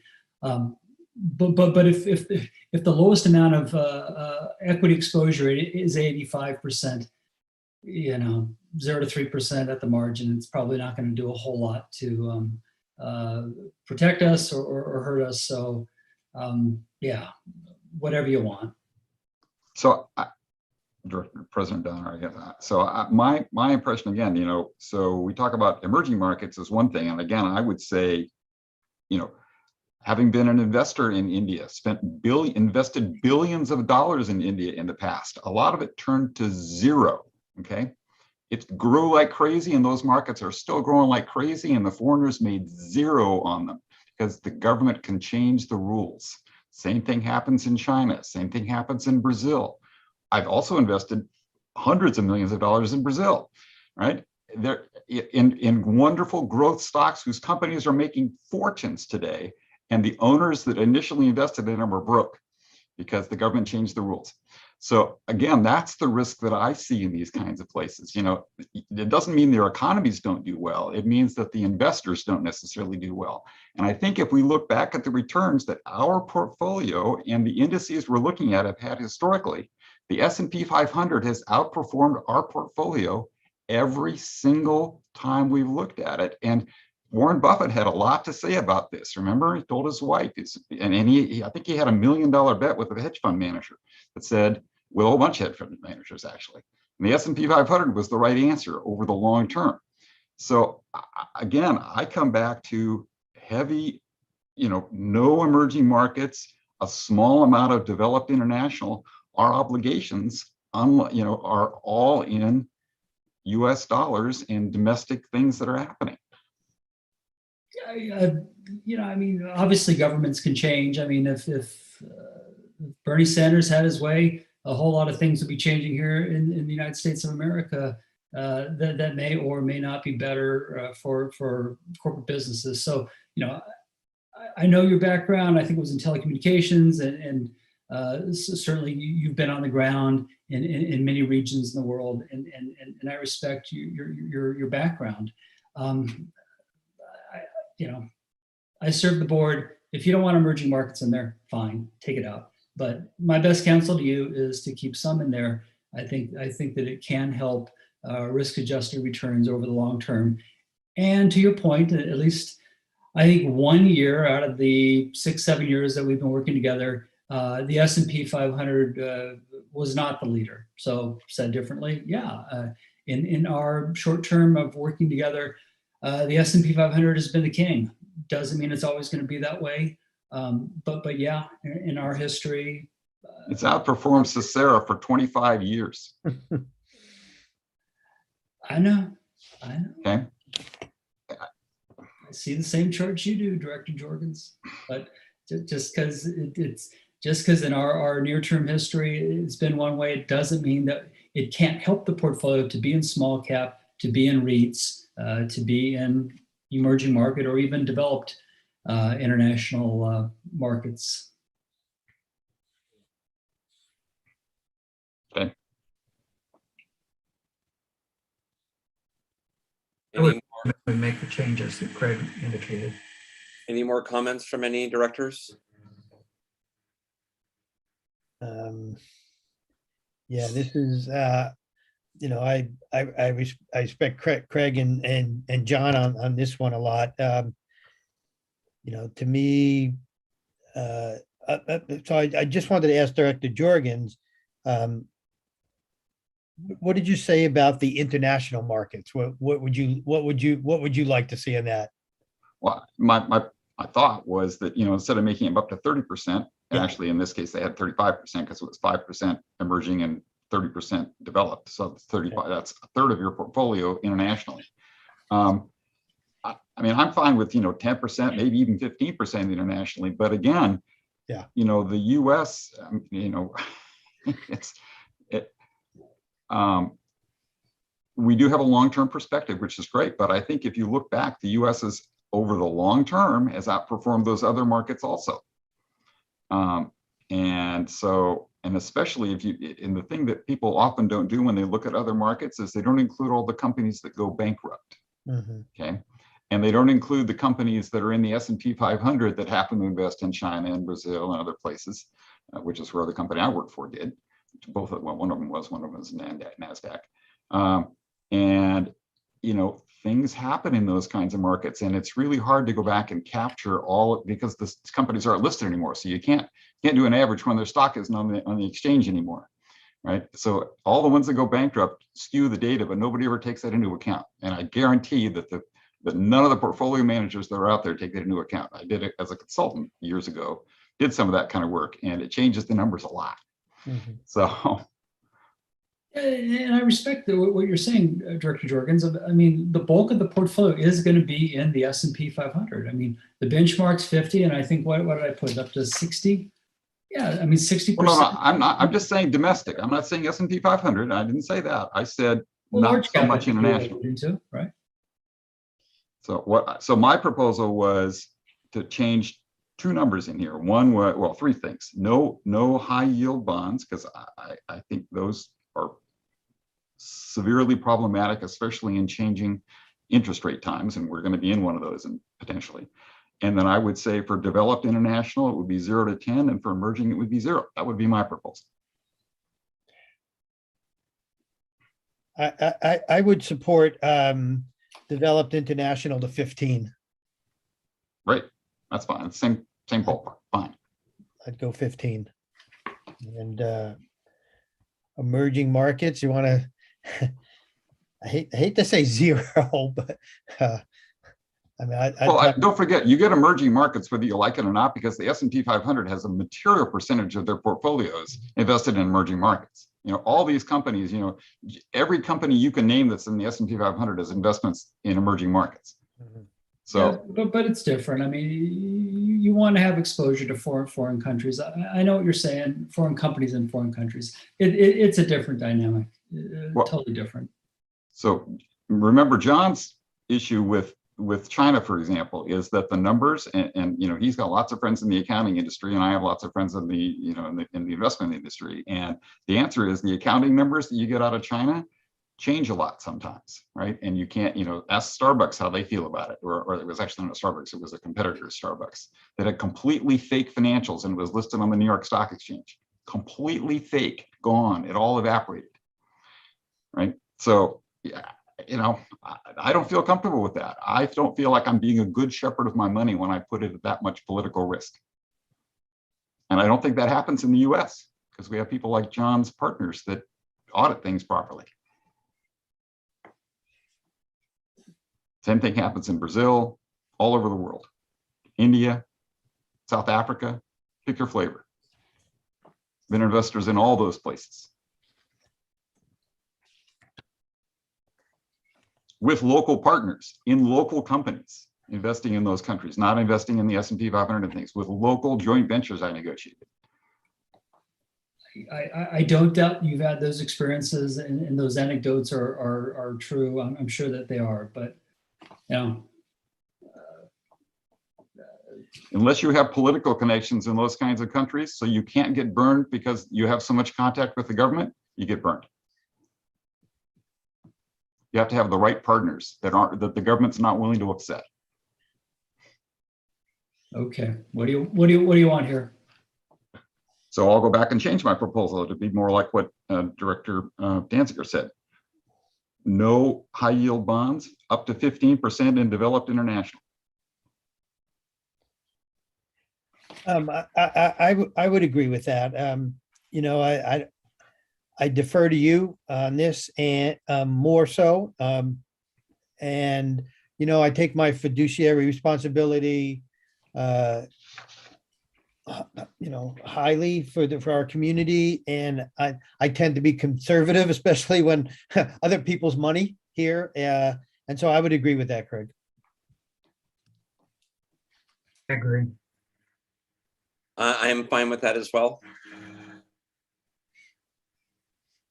Directors, just to make sure we understand the direction on item 9.1 under description for investment objective, it would change to read customized strategy with a single goal of long-term principal growth. Under risk tolerance, it would change risk tolerance to volatility to read aggressive growth, very high level of volatility. Under asset allocation fixed income, it would identify no high yield or junk bonds. Under developed markets, it would show zero, developed international markets, 0 to 15%, and emerging markets, 0 to 10%, and then emerging markets, 0%. No, the next to the last line you read, I don't know what that was. Say it I'm again? sorry, the developed international markets, 0 to 15%. Right. And emerging was 0. Yes, You sir. had another line in there someplace that I think it was out of place. Apologize, I'm still hung up on the maps. Okay. Yeah, I'm also going to have to amend the blended benchmark because the target for developed international is 18. So I'll take it down to 10 and sprinkle it with an S&P mid cap and Russell 2000.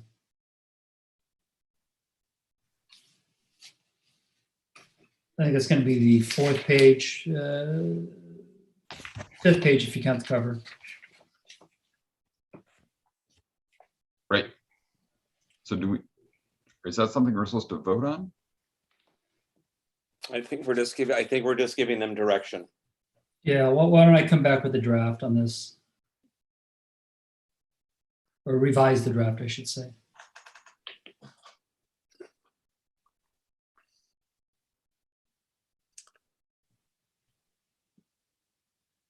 Well, thank you, Andrew. Yes, thank you, guys. Sure, you bet. Chief, we have enough on 9.1? Yes, sir. I believe we have the direction we need. Okay. All right. Have a good evening, everybody. Nice. All right, thanks. Thank you. Bye-bye. Item 9.2, request for MOFD City of Orinda joint meeting. Good evening, directors. On December 2nd, 2021, correspondence was received from the City of Orinda City Council requesting a joint meeting with the City of Orinda City Council and the MOFD Board to discuss how best to collaborate and address the fire prevention and emergency preparedness concerns of the mutual constituents. The letter is attached. I would note for the board that the joint subcommittee expired and is no longer meeting. And defer to council with regard to what could be done at such a meeting, but generally speaking, in a joint setting, action cannot be taken, and it would be for discussion and idea sharing only. And then further suggest that should such a meeting be held with the City of Orinda, that the board would be well served to offer a similar such meeting to the town of Moraga. And with that, I defer to the board for how to proceed. Chief, this is President Donner. Are you recommending a separate meeting with Moraga or a joint meeting with Orinda and Moraga? I certainly defer to the board on that. I would suggest that given that both municipalities lie within the district, that should the board choose to meet with another political group, that either the other group should be invited or a separate meeting should be offered. Okay. Director Jorgens, go ahead.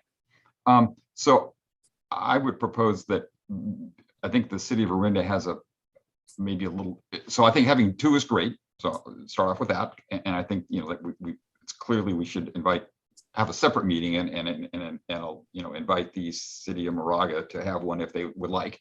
I think the reason that they should be separate is that the City of Orinda has the Measure R money, for example, that I don't think there's not an equivalent in Moraga at this point. And I think their particular request was to kind of figure out how we could do the kinds of things that is supposed to be funding with MOFD and work together. And so I think it's not obvious it would be especially fruitful to have them together, in my opinion. Meaning the Moraga and Orinda at the same time.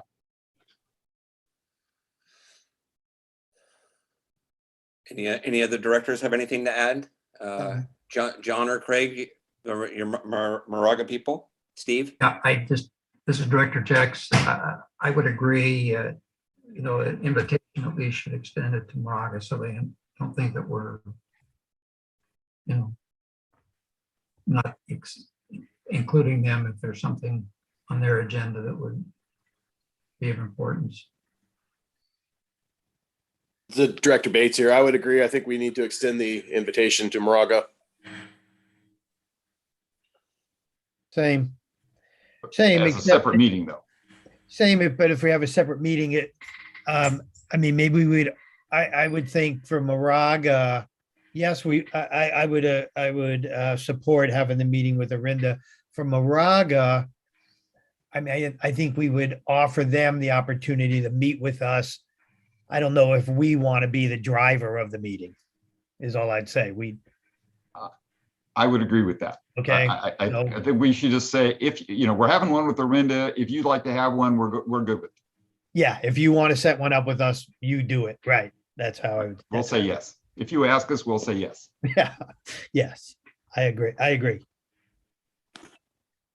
And with that, I mean, I do think that if we're going to do a meeting with Orinda, we should pass the invitation along to Moraga if they want to attend that also.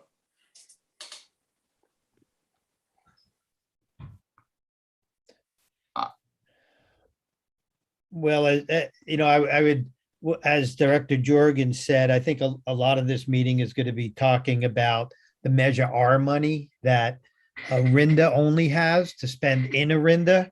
So I don't know how it would benefit Moraga to be in on those discussions. We're already providing chipping under Measure R, and I think that's my understanding is, you know, besides talking about how we could collaborate with Orinda, I think part of it is going to be a good part of it is going to be based on their supplemental sales tax oversight commission and Measure R. So I would be more in favor of having a separate meeting. I would agree. All right. So I'll Marcia, propose that, I don't know whether it's a move kind of thing, but I'll propose that we accept a meeting with the city of Orinda. We tell the city of Moraga if they would like to have one, write to request one, we'll say yes. You know, we can at least be the instigator of the concept, even if they have to be the ones that ask for the meeting, and go from there. thank you, Director Jorgens. Marcia, do we have any hands raised for public comment? We do have one hand raised. We also did receive one written public comment by 3 p.m. today, which was forwarded to the Board of Directors. This email will be made part of the public record and is available for viewing on our website. An additional written comment was sent. The written comment was sent by Jonathan Goodwin. An additional comment was sent by Jonathan Goodwin, which I will just quickly read.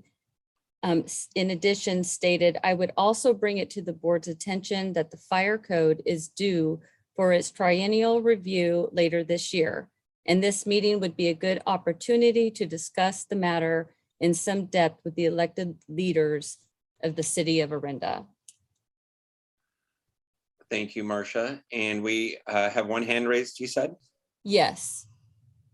Okay. Mayor Fay, City of Orinda. Hello, Mayor Fay. Hello there, folks. This time I am speaking as the mayor of Orinda.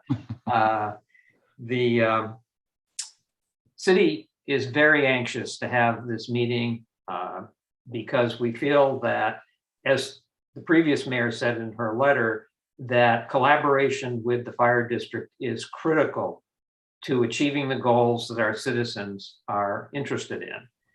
And I would tell you that wildfire protection, prevention, wildfire fuels mitigation, all the things related to that are of such importance to the citizens of Orinda. It's manifest in two different ways. One, Director Jorgens mentioned, which is the fact that we passed Measure R with a very significant emphasis on wildfire protection and prevention. But also, prior to that, there was a poll at the city commission that showed that wildfire, at that time, is really fear. The fear of wildfires and the need to do something about it was of extreme importance to our citizens. So we have two different things to tell us we really need to pay attention to this. And given the district's ability and its authority, the City Council of Orinda really feels that it's important that we talk about this, figure out what collaboration really means, what does it look like, and have that sort of a dialogue with you as board members. So we look forward to going forward with this, and thank you for considering our request. Thank you, Mayor Fay. That concludes. We do not have any more hands raised. All right, thank you, Marcia. President Donaby, I want to catch Mayor Fay before he goes away. So, if he's here. So Mayor, you probably heard us talking about having a separate meeting with Moraga. I just wanted to hear you weigh in on that. Do you think that you think would be appropriate for Moraga to attend with you and our board, or do you think it'd be better to have a separate meeting? My own experience, Director Danziger, is that the city of Moraga has different priorities with regard to fire protection and prevention than the city of Orinda does. Our priorities really focus on, at this point, on prevention, protection, that sort of thing, as opposed to some other issues that might come up. Moraga may well have other issues that don't have to do with wildfire that they'd like to talk to the city, the district about, and a separate meeting would be, in my view, more appropriate in that particular case. My own personal experience, having managed public agencies, is the more focused your meeting is, the more productive the result will be. So I think if we can stay focused in the joint meeting with the city of Orinda, we will achieve a productive outcome. If it becomes a little too diverse, I think we have a chance of not getting as far along as we'd like to in that meeting, and also perhaps wasting your time. So that's my thoughts on that. Thank you, Mayor.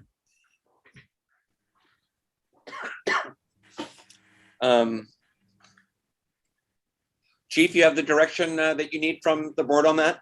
Yes, sir. We'll engage Orinda City staff to start coordinating details and see whatever agenda items they may have. We'll circulate that to the board for board input prior to the meeting and get something on the schedules. Thank you, Chief. And we're going to reach out to the city of Moraga and Town of Moraga. Yes, sir. Thank you. That's all right. 9.3, adopt resolution 22-02, a resolution of the Board of Directors of the Moraga-Orinda Fire Protection District approving an investment policy for district funds. President Donner, members of the board, the local agency investment fund requires the board to approve the officers authorized to order the deposit and withdrawal of monies in the fund. Historically, the board president and board treasurer have been authorized to perform the functions along with the fire chief and administrative services director.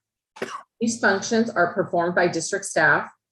Staff recommends the board adopt resolution 22-03, authorizing the fire chief, administrative services director, and finance manager to order the deposit or withdrawal of funds in the local agency investment funds. This concludes my comments. Thank you, Gloria Ann. Marcia, do we have any hands raised or public comment on 9.3?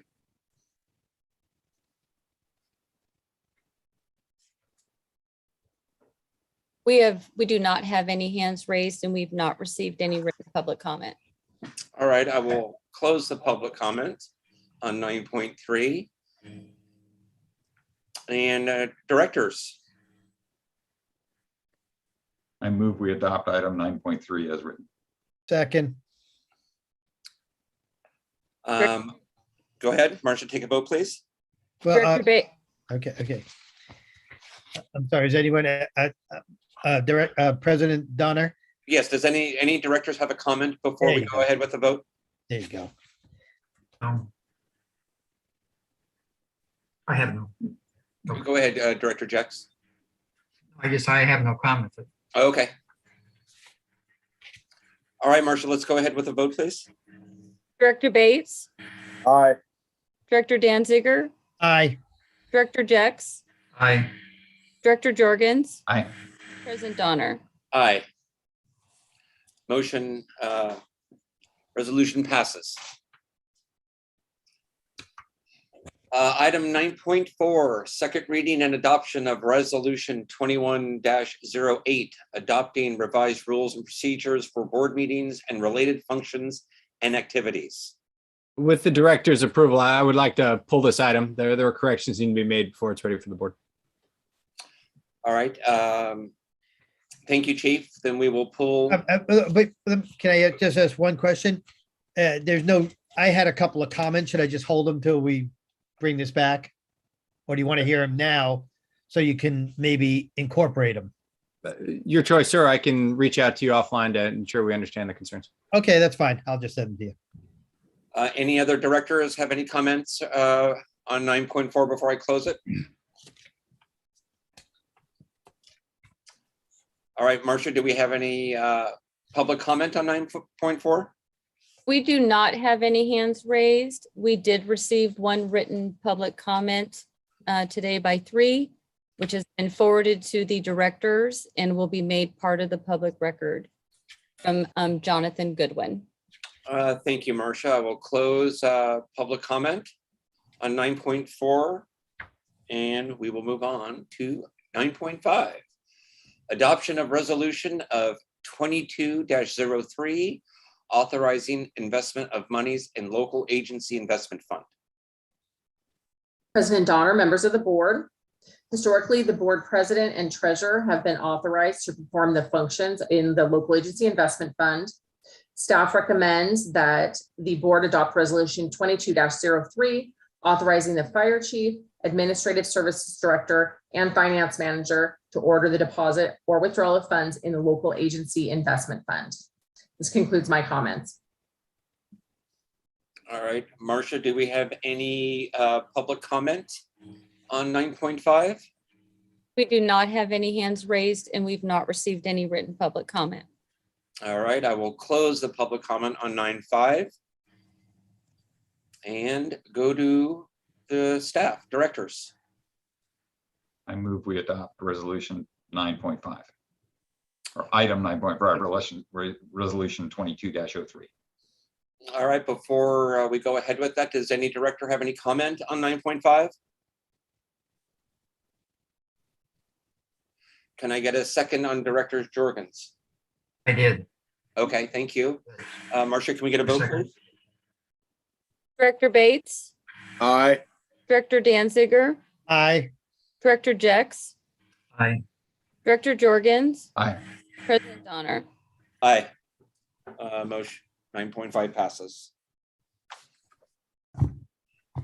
9.6, request for proposal, general banking and cash management services, and authorized staff to contract with JP Morgan Chase & Company for a business platinum checking account and lockbox services for the period of February 1st, 2022 through January 31st, 2027.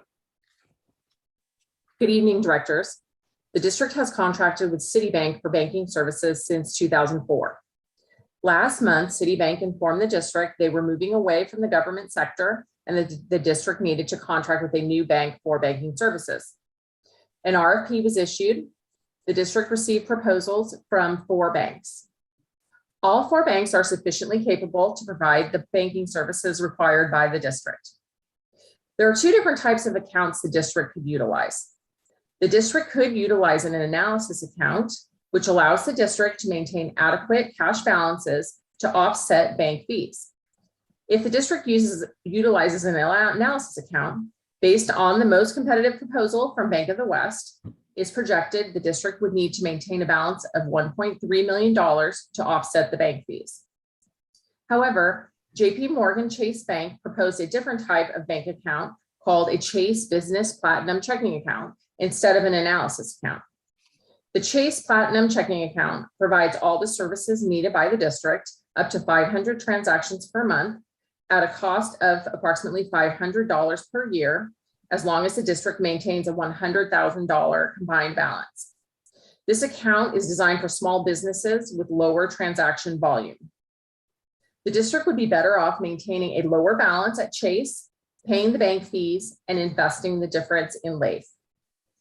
Chase also offers an economy lockbox service, which would improve the security of paper checks received by the district at the administration building. All checks payable to the district would be mailed to a secure Chase post office box and deposited by Chase employees. The economy lockbox service costs $1,860 per year. Staff recommends implementation of lockbox services while finance employees work remotely. Staff also recommends the board authorize a contract with JP Morgan Chase & Company for a business platinum checking account and lockbox services for the period February 1, 2022 through January 31, 2027, which is a 5-year term. This concludes my comments. Thank you, Gloria Ann. Marcia, do we have any public comment on item 9.6?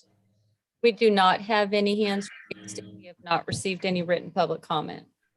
Thank you. I will close the public comment on agenda item 9.6. Directors? President Donner, this is Director Danziger. So, you know, I read the report. I know, and I know you sent some supplemental information after the agenda came out. My concern with the report that we initially got is that that staff is recommending using Chase, but I didn't see the analysis of the other proposals. And I know you sent that later, but there was a lot of information to go through. So I would just like to hear a little bit more, if you can, maybe just summarizing why you chose Chase over Bank of the West, Mechanics, or US Bank. And was it strictly the lockbox, or were there other factors like cost? I really didn't get that from this report. So Sure, I can answer that. Right, so it was cost. It was not because of the lockbox.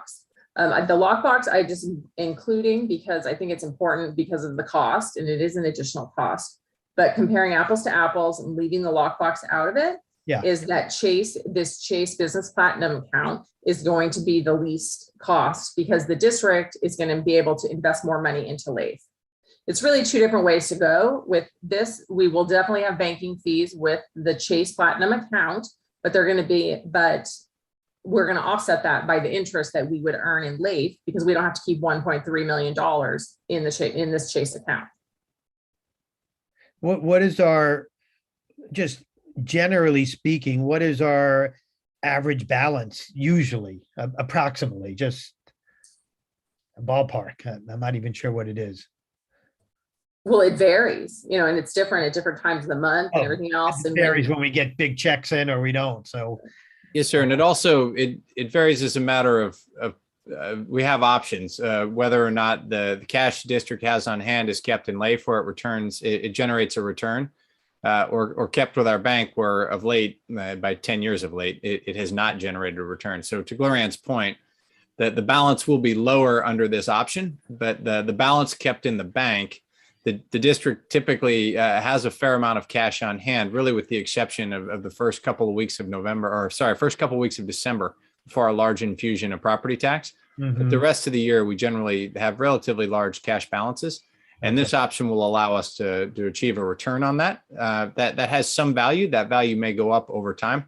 But this was the most competitive from a price standpoint. And then the lockbox is an additional benefit given the frequency that we receive very large checks. And as we continue to remain in the remote environment for the foreseeable future, there is a real benefit to that option as well. Okay, well, I'm prepared tonight to vote in favor of this based on, I'm sure you've done your detailed analysis, which you always do, and I really appreciate that. I would just say in the future, if we have multiple proposals that with the report that we get some kind of spreadsheet or analysis of all the proposals. That's all I'd like to see. Director Jorgens, go ahead. So I have a related, it's not specific to this, but it's about just the general concept. So this bubbled up and it's, it's $3,000 a year cost, right? It's $500 a month, or it's more than that, I guess. So it's $7,000 a year. We have lots of expenditures. Every month we see expenditures of, hundreds of thousands of dollars in much larger numbers than this. Why does this particular thing bubble up to being a board discussion item when all the other ones don't? Right, and I did think about that because you're right, it's only $500 a year. I think technically per the purchasing ordinance that this does not require board approval, but changing check the bank that we've been with since 2004 felt to me like a significant issue, which is why I brought it to the board and wanted board authorization. Okay. Director Jex, President Honor. Go ahead, John. And this is a question. The existing bank relationship is with whom? And how long have we been with them? Citibank. It's with Citibank and we've been with them since 2004. There was not a proposal received from them. No, so they're exiting the government market is what precipitated the RFP. Oh, okay, that's why we're going out. All right. I just didn't, it wasn't, they're just leaving the market and would have to change. Yes, sir. Okay. Do we need to? Well, I propose that we approve going with JP Morgan Chase for our checking, approve item 9.6. Second. All right, thank you. Marcia, can we get a vote, please? Director Bates, Aye. Director Danziger, Aye. Director Jex, Aye. Director Jorgens, Aye. President Donner. Aye. 9.6 passes.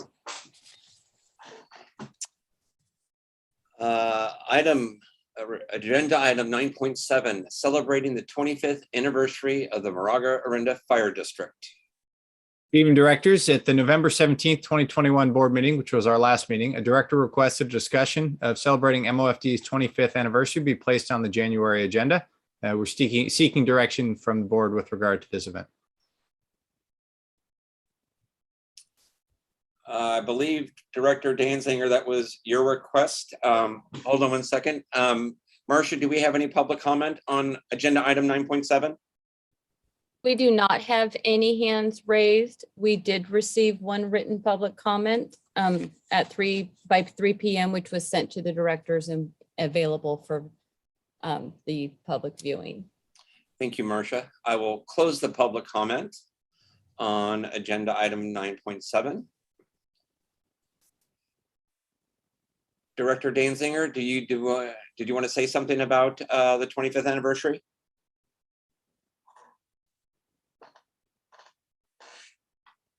He's still on?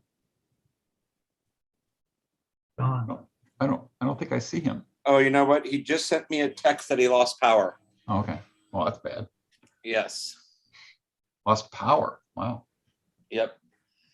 Any other board members have anything to discuss about the 25th anniversary and how to celebrate it in these COVID environment?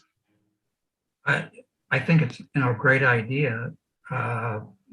25 years and is a significant period of time. And I think it is a good time to give recognition to that. I'd be happy to work with someone on the staff that I'd like in terms of coming up with a proposal, if that would help. Have a few ideas of things that might be appropriate. I certainly think it's a anniversary worth celebrating as well. I just, in this environment, I'm not sure what that looks like or feels like. I might be putting up a couple of banners or something. I mean, it might be, again, given that we can't kind of have a party, it might be pretty straightforward. Well, I mean, I agree. I think we should do something. But with, the seasons changing and the weather getting better, we could look into doing something outside. It doesn't have to be a party inside. We could look into doing something outside. Yeah, given.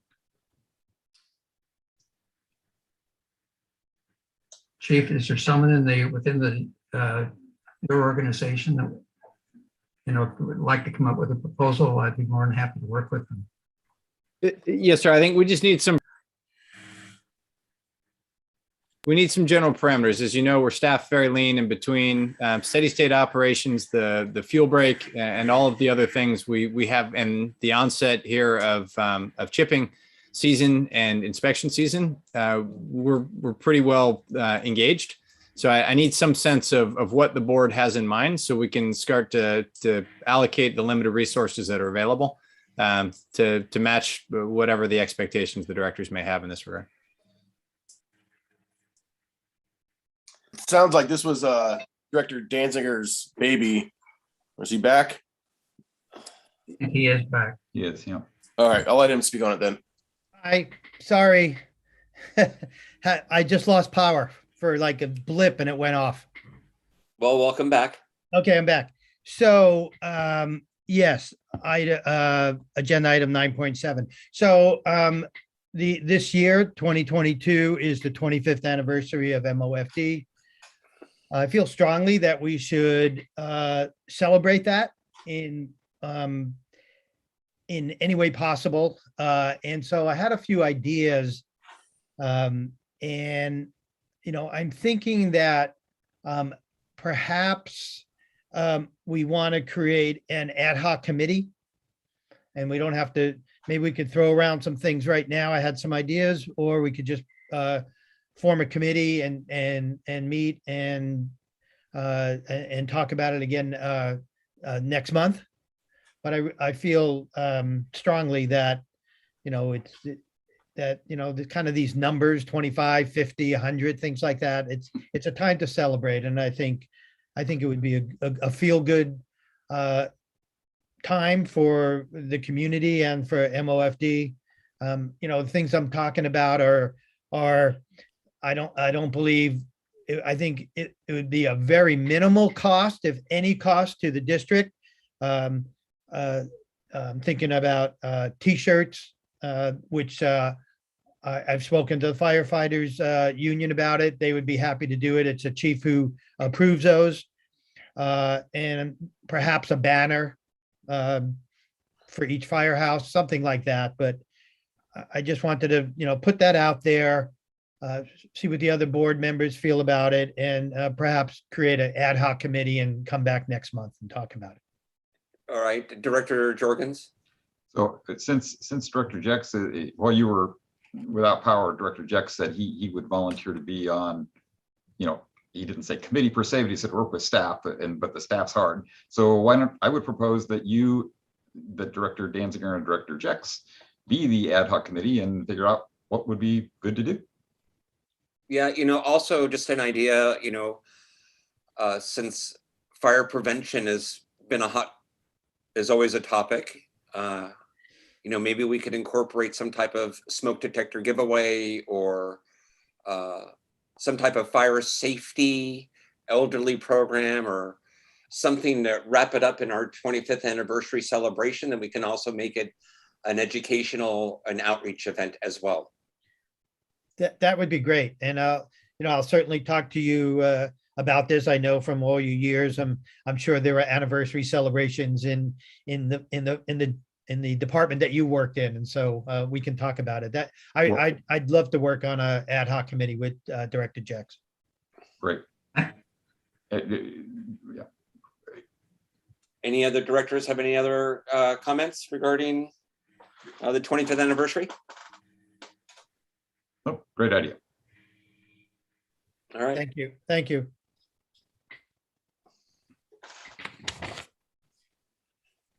All right, moving on. The only comment I guess I would have is Jonathan Holtzman. I assume if we send ideas about what to do into our committee, that would be okay, or is that actually not okay?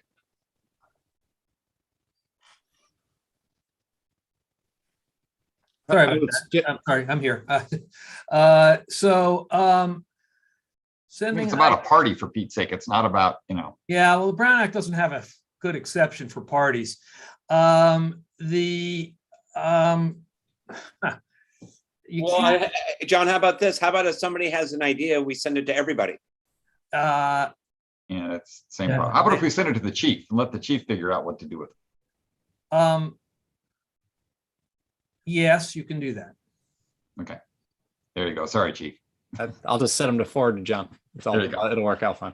Yeah, he, however, cannot disclose various of your ideas to more than two directors, right? Yeah, well, the only two is going to prepare. Yeah, yeah. It's fine. It's fine. Send them to the chief. And we're all going to blow the whistle. That's great. Okay. So, All right. Thank you, Chief and John. All right. Committee reports, 10.1 Audit Committee. Anything? No. yeah, Johnson. 10.2 Facilities, Station 41. We have not. Go ahead.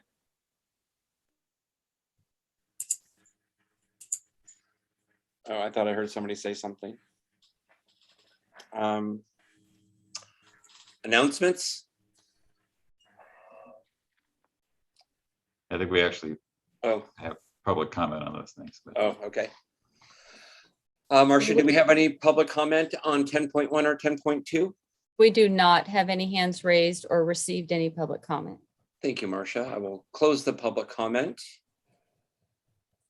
and go on to 11.1, brief information only reported related to meetings attended by directors at a district expense.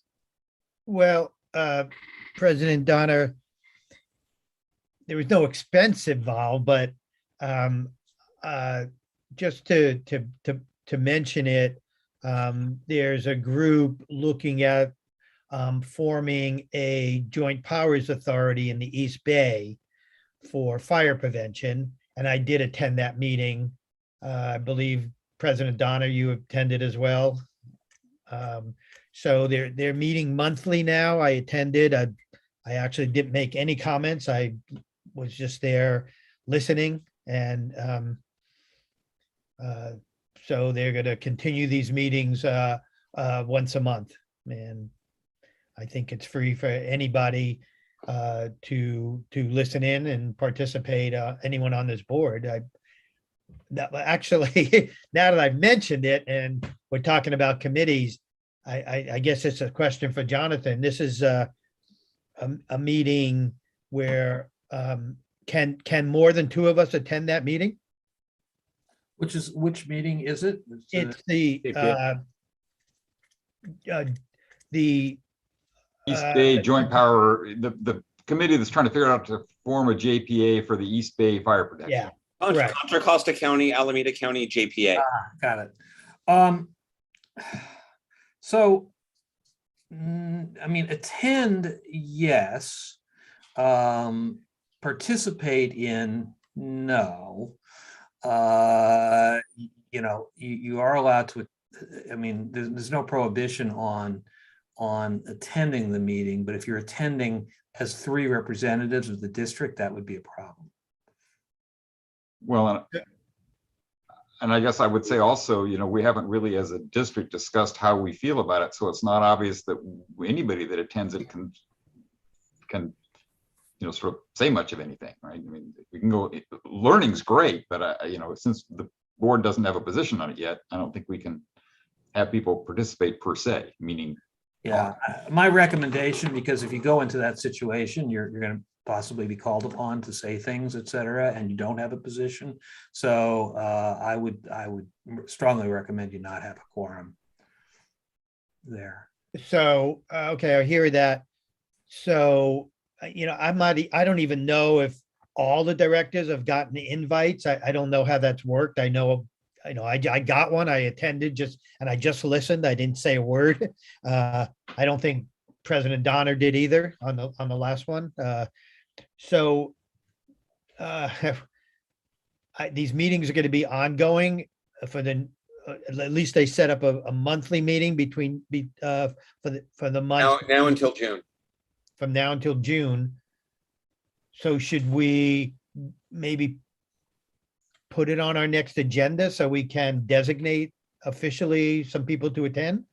I think it would make sense for you to, yeah, given the significance of this issue, yeah, to have to agree upon who, you know, an ad hoc committee or whatever you want to call it, yeah. Or 2 people who are going to, no more than 2 people who are going to attend.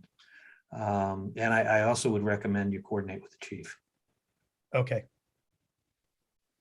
Thank you. So Okay. I guess we should, there's a time when we put things on the agenda, but I guess we should put it on the next agenda. Yeah. Well, that'll be 11.5, future agenda items. Okay. 11.2, questions and information, comments from board members and staff.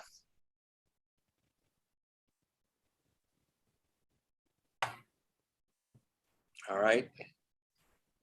Do I need to do public comment on 11.2? We will No. do public comment at the end of all the. Thank you, Marcia. 11.3, fire chief updates. Good evening, directors. Christine Russell, our HR manager, will start us off. Hi, tonight, good evening, directors, and it's great seeing you all again. Hi. Welcome back. I was gone for a few months, but now I'm back. Yeah. Very glad to be back. So tonight I have several HR updates. The first is on December 20th, an internal only promotional opportunity was released for fire engineer paramedic. The application period is closing on March 21st for a 90-day period. The examination process will be hosted at the end of March or early April. We're still deciding on that. And currently we have one fire engineer vacancy that will be immediately filled following the testing process. And this testing process will also establish an eligibility list to be used for future vacancies that may arise. Christine, I just have a question about that list. How long is the list good for? It will be good for 2 years. Okay, thank you. Until the next testing process. And then next, we have several new applicants for the communications support unit volunteer position. So I am working with Dennis Rain, the emergency preparedness coordinator, to host those interviews that we're going to be doing next week. So we should be able to get a couple of people on board then. And then lastly, on Monday, January 24th, we have 2 firefighter paramedic trainees that are going to be rehired. The trainees were originally enrolled in the ALCO Academy back in 2020, and they were not able to complete the academy at the time. And they will now be starting the Fire Academy with the City of Berkeley on February 7th. And that will be for 20 weeks. So their projected graduation date will be in at some point in July. Great. Excellent. Yeah. And this concludes my update. Thank you. Thank you. Nice to see you again. Thanks. Thank you. Welcome back, Christine. Mary Smith will be giving the finance report. Good evening, directors. I'm going to give a brief finance report. We'll start with the strike team receivable update. Nothing has changed for the 2020-2021 year. We still have a receivable of about $894,000. Estimated receivable for this year, 2021-2022, 1.4 million, which we've already received $815,000. So we have a net receivable left for this year of about $602,000. And the total receivable outstanding for both years at this point is about 1.5 million. I just want to add that since I've done these slides, we have received more payments in just this week. We've received about another 300,000.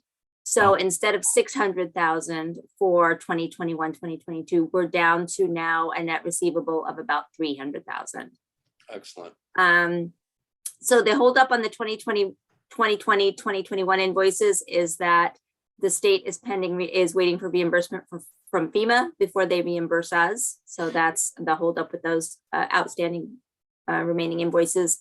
2021-2022, we have about 300,000 outstanding. And we've received invoices for the vast majority of that. There's only about 80,000 that we have not received invoices for yet. And so we've received invoices for substantially the majority of all the activity that we had this year, which means payment is in process. For 2021-2022, we have now received over $1 million in payments between December 9th and today. So we got a lot of payments in over just at the end of the year. Next slide, please. Question, We all, Director checks on that before you move from that slide. Mhm. What's the longest in terms of from billing to still in the receivable do we have? well, that would be the ones from 2020, 2021 that are still outstanding. And we had, so those have been probably from like July of 2020, some of them. So again, those are all awaiting reimbursement from FEMA, which I understand is a very lengthy process. So the state is waiting for reimbursement for FEMA for So their we have reimbursements. to pay, I guess it's Chief on this one. Will we have to continue to deal with this issue in future? On an irregular basis, sir, those are primarily having to do with COVID issues. Typically, when we send folks out under CFAA agreement, it's being paid for by the state or by the feds directly. The USDA payments we receive for folks assigned to federal fires. We had that anomaly in the early 2020, early COVID, where we had members out supporting the state, and the state is seeking reimbursement from FEMA. That is a particular delay on it. Previously, we had onesies or twosies that were delayed for some reason, but no mass group like this. We have asked the state, given that the state is the one who consumed the services, and the state is the one that passed the payroll law requiring us to pay the members when the work was performed. It seems odd that we're left holding the bill. So we've continued to engage that discussion with them. However, the size and the lengthiness of that particular accounts payable is really an anomaly due to that early COVID time and the state's attempts to seek reimbursement from FEMA. They don't pay interest, I guess, on the amount. No, sir.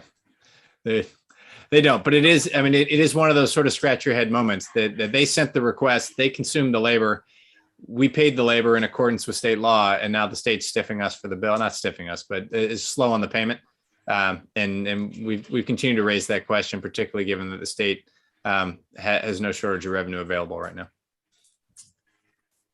I mean, that's a sizable receivable to be carrying. Yes, sir.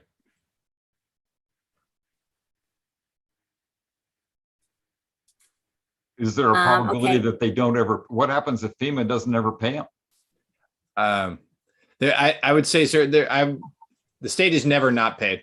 And that the CFAA agreement is based on the premise that the state will pay. And should the state walk away from that agreement and that obligation, that would have serious ripples and impacts for the state's ability to staff fires. So while certainly anything is possible, I think it's extraordinarily unlikely.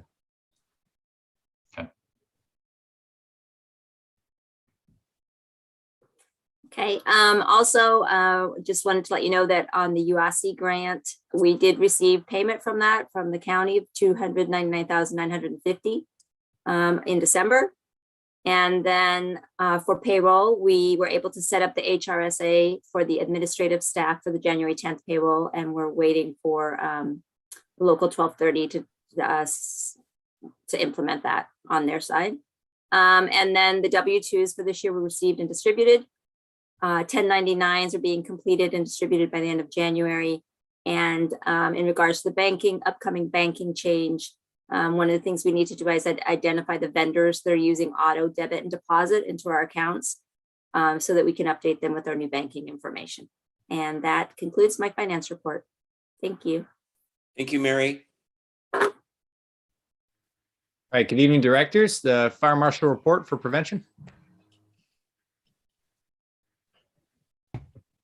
Good evening, directors. Tonight's report is going to be a little different. This is a year-end report where my normal reports are a monthly report. I'll get back to the monthly reports next month. So for 2021, we ended the year with 147 dead tree complaints, 204 exterior hazard abatement complaints, property transfer inspections, we had 716. We initially passed 374, failed 342. Like to see that number trending with our initial pass. That means some of our education outreach is getting out there to our citizens. The numbers for 2021, our assessments, we did 1,986. Initial pass was 663, failed 1,323. Yes, sir. I just don't know whether you want me to ask them at the end or along the middle. But when we say we have 140 open cases, it's kind of a weird season to, it's not fire season right now. So what's happening with the 140 open cases? Some of those, sir, are from pending assessments and stuff we did over the summertime, but we were still opening cases in November and December. We'd have dead trees, we'd receive complaints. We weren't chipping, so the staff was still going out and doing the inspections. We're not citing people for, hey, you need to cut your green grass, it's over 3 inches.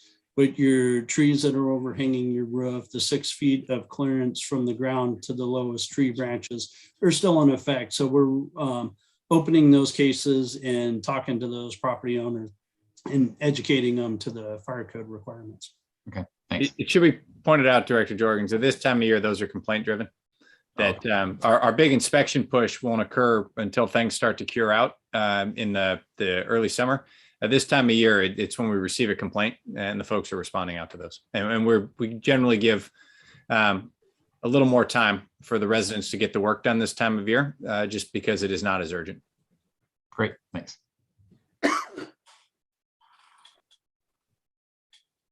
I'm sorry, directors, lost my place there. So our notices to abate, we were at 368. We issued 51 pre-citations, 43 citations, 140 open cases, and we took 3 properties to an abatement hearing. For the numbers for 20 remained the same. 21 properties were ordered to abate. District funded lien work was $36,960. Total amount of liens placed for 20 was $31,490. For 2021, we only took 3 properties to an abatement hearing. 2 required district funded lien work for a total of $58,740. We will be coming back to the board hopefully next month to have the lien hearings for those 2 properties. Our chipping totals, we did 67 days of chipping with an estimated 309 tons of material removed. Our e-occupancy inspections, 16, 8 passed, 8 failed. A lot of education and helping our partners there in the school district understand the requirements of the fire code. COVID changed a lot of stuff. They were leaving doors open that were required to be closed per the fire code. So just working in collaboration with our schools to get them educated as to the requirements of the fire code. No R1 inspections, R2, 66 completed, 1 passed, 65 failed. The major reason for the failures there, I combined the fire and life safety inspections that are mandated, where we look at the fire extinguishers, the exit signage, evacuation corridors, clearance and stuff like that. I also had staff do the exterior hazard abatement of apartments and those R2 occupancies. And that's what caused the vast majority to fail, was that exterior hazard abatement. Have we review for I'm sorry, just one Yes, one sir. quick. So have we, those are, in my opinion, pretty serious things. It's one thing to have a single house that fails, because there are going to be 5 or 6 people at the most. But when you have, potentially hundreds of people or a school full of people, have they all cleared now? The schools haven't cleared. We're working with them to come back this month and really hold their hand, if you will, on what needs to be done. We gave each school a list. They were working towards that goal. Now we need to go back and follow up with them. As for the R2 apartments, yes, we don't, they get the time that's allotted in the fire code and in our ordinances, but we work very diligently to try to get them to correct those life safety hazards immediately. How many of those have been fixed? I don't have that number in front of me, sir. I can definitely get that and share that with the board. I mean, just a quick, that's, if you, in the press, recent fires in Philadelphia and other places, or apartment fires, there's always sometimes talking about fire extinguishers weren't in place, this wasn't in place. That's amazing when you look, you did, what was it, 66 and 65 failed. Yes, sir. I will get those numbers to the board. I would think those, I mean, there should be a timeline, I would hope, in terms of where they had them rectified or. Yes, sir. There is. We notify them. We give them a copy of the inspection. They have the 15 days to comply. If they failed after that 15 days, depending on the violation, if it's, hey, you just need to change the battery in your exit sign, or if there's multiple violations, we will move immediately to a pre-citation notice. Okay. So when we give these notices for the schools, do you tell the principal? Do you tell the school board? Who do you tell? We usually work with the maintenance director and the principal for the school site, sir. Is that Stewart House? Yes, sir. For some of the Orinda schools, we work with Stewart House.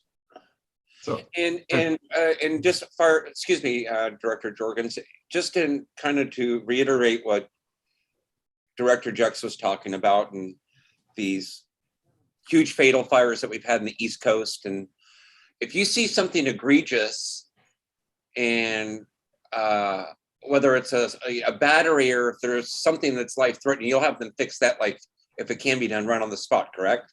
Yeah, absolutely, sir. If there's an immediate threat to life and safety, we don't leave the scene until it's, leave the inspection until it's rectified. Okay, thank you. That's very helpful. That's kind of where I was going to hit too, that, it's our schools, the kids clearly don't know what, Yes, sir. No, understood. If there's that major issue, it's getting immediately corrected. President Donner, this Director Danzig, I have a question too. Where do churches fall in? What's a church like occupancy number? What they have their own category or what? I think it's public assembly. Yes, sir. It's churches would fall under A occupancy for assemblies. So maybe in the future, can you add that on this report? Yes, sir. It's not one that we're mandated to do. Oh, you're not? Huh. Get a request for just to come give staff, educate the church staff as to the requirements, look at their evacuation plan, talk to them about their fire extinguishers or their fire protection systems. Oh, so even though these churches have, daycares and schools and hundreds of people in them, there's no mandate to inspect her. Well, if they have a daycare, sir, before they can get their license through the state of California, we have to perform a life safety inspection. That's just of the daycare facility, not of the different occupancy, sir. So if they have a school, it's an E occupancy, not an A anymore. Okay, so it's an E, not an A, but a regular church that say doesn't have a preschool where, I'm thinking about, the Lafayette Orinda Presbyterian where there's, I've been to some of those services. I mean, there could be 200-300 people there. That's no requirement to inspect. No, sir. Correct, sir. Okay. we have the ability to inspect? Yes, sir. I mean, once again, this with anything, we can establish a fire and life safety inspection program, and you can essentially, we have the authority to inspect anything but the living spaces of our occupancies. However, that would take an allocation of staff away from other things the staff are doing, and so our focus has been on the mandated inspections and then the wildfire exterior hazard abatement inspections and chipping. So those are where our resources are allocated. That consumes the 3 staff and the 1 supervisor that are assigned to this. Were we to expand that, and then obviously the mandated inspections are carried out by either Jeff or one of our contracted inspectors because it requires a higher level of expertise. So we do have the authority to conduct fire and life safety inspections just about anywhere we want. A number of entities have more expansive fire and life safety inspections. However, those are almost always accompanied by a fee, and that somewhere between $50 and $150 per inspection to recoup the cost of the additional staff. I guess it seems to me, maybe where we're thinking of heading is, should we put them on a, an every 3 years, some kind of a schedule? Because, if they're, you'd hate to have, it's kind of like, nightclubs. You hate to have somebody have the door chained in the back and you lose 150 at a time. That's a pretty big problem. And it seems to me that happened in Oakland, or it wasn't chained in a nightclub, but it was something kind of like that. So, I don't. Yes, sir. No, we certainly can, but as I mentioned, that requires either an expansion of the inspection capability or the reallocation of resources away from other priorities such as chipping and the exterior hazard abatement inspections. I guess it comes down to where you're going to lose the most lives. Yes, sir. I don't disagree. I mean, it certainly. I have no issues with reallocating the staff to those other priorities, but at least heretofore, the board's priorities have been clear on the prioritization of chipping and the exterior hazard abatement inspections. And just directed to Danzer, just because we opened this up, I just want to ask the question because I really don't know. I would assume businesses get inspected, such as movie theaters, restaurants. Restaurants, no, sir. That's a health code thing, but from a fire code perspective, the hood systems require every 3 or 5 years, depending on the type of material. The sprinkler systems require a 5-year inspection, but those are carried out by state licensed inspectors, not by MOFD. So we don't. I thought we had inspectors on things like their outdoor heaters and all that kind of stuff. Yes, sir. When folks were applying for a permit to establish a new setting where they were using outdoor heating appliances with tents that required to be fire rated as they moved outdoor during COVID, in response to the permit request, we would go out and conduct an inspection as part of that permit. But just a general fire and life safety inspection is where we show up regardless of whether or not there's a change in their business type, and we conduct an inspection. Typically, that is something like you're checking that the exits are properly marked, have the appropriate panic hardware, and unlocked. You're checking that there's not high rack storage within 18 inches of the sprinklers. You're checking that the exit signs are illuminated if required. There's not illegal extension cords, those sort of things. And the typical violations are for closed back door and high rack storage within 18 inches of the sprinklers. And then the question is the return interval once such as a program is established, whether it makes sense every year, every time there's a change of occupancy, every 3 years. And that varies from jurisdiction to jurisdiction. Because I know there was a big restaurant fire, maybe 2 of them actually, in Lafayette in the last couple of years. Yes, sir. But the restaurant fire typically is associated with the cooking in the hood, and the hood is not something we're qualified to inspect with the inspector we have doing it, and there's a state licensed inspector who comes out. So an inspection is not necessarily going to prevent a fire. An inspection may prevent that the back door was locked or blocked or those sort of things. But even then, the value of the inspection is temporal. That if there was a delivery that day, there's in the accident reports on these things, very typically, the obstruction has to do with some temporary thing that either a repair or something just showed up or a delivery came in late that caused that blockage to occur. So the inspections have value. It's certainly a good thing anytime we get inside a business and are able to look around. But that value does occasionally have a limited residual value, and it does come at the expense of other priorities.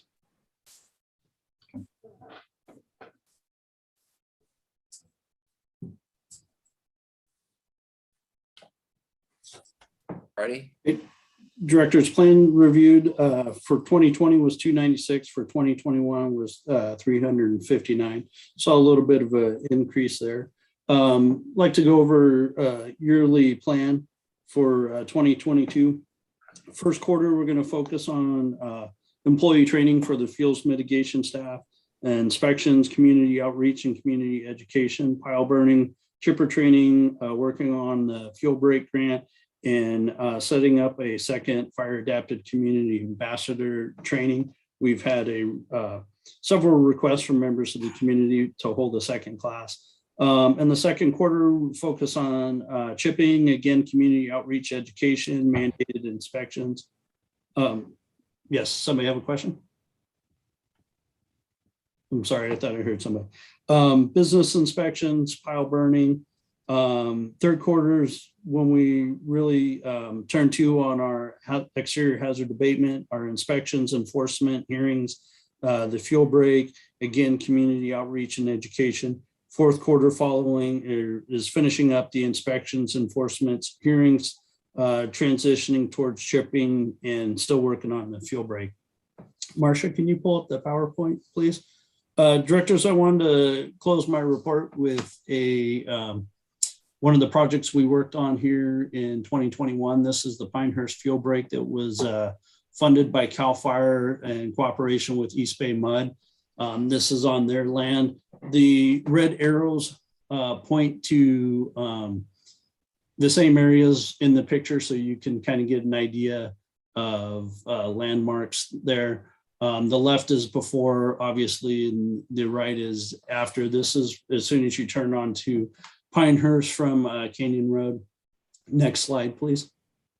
This is progressing towards the post office. Again, the red marks are showing points of reference for you. You can see the amount of fuel that was removed. This was creating a shaded fuel break, not taking out any of the mature trees, just limbing them up, clearing out that understory and undergrowth. We are doing pile burning out here, and we are setting up for prescribed burn. Next slide, please. Just more of the same areas. You can really see how we thinned this area out. It's kind of hard to see the mile markers are the same mile markers when I put the pictures together. That really stood out. Not so much here on this PowerPoint. Next slide, please.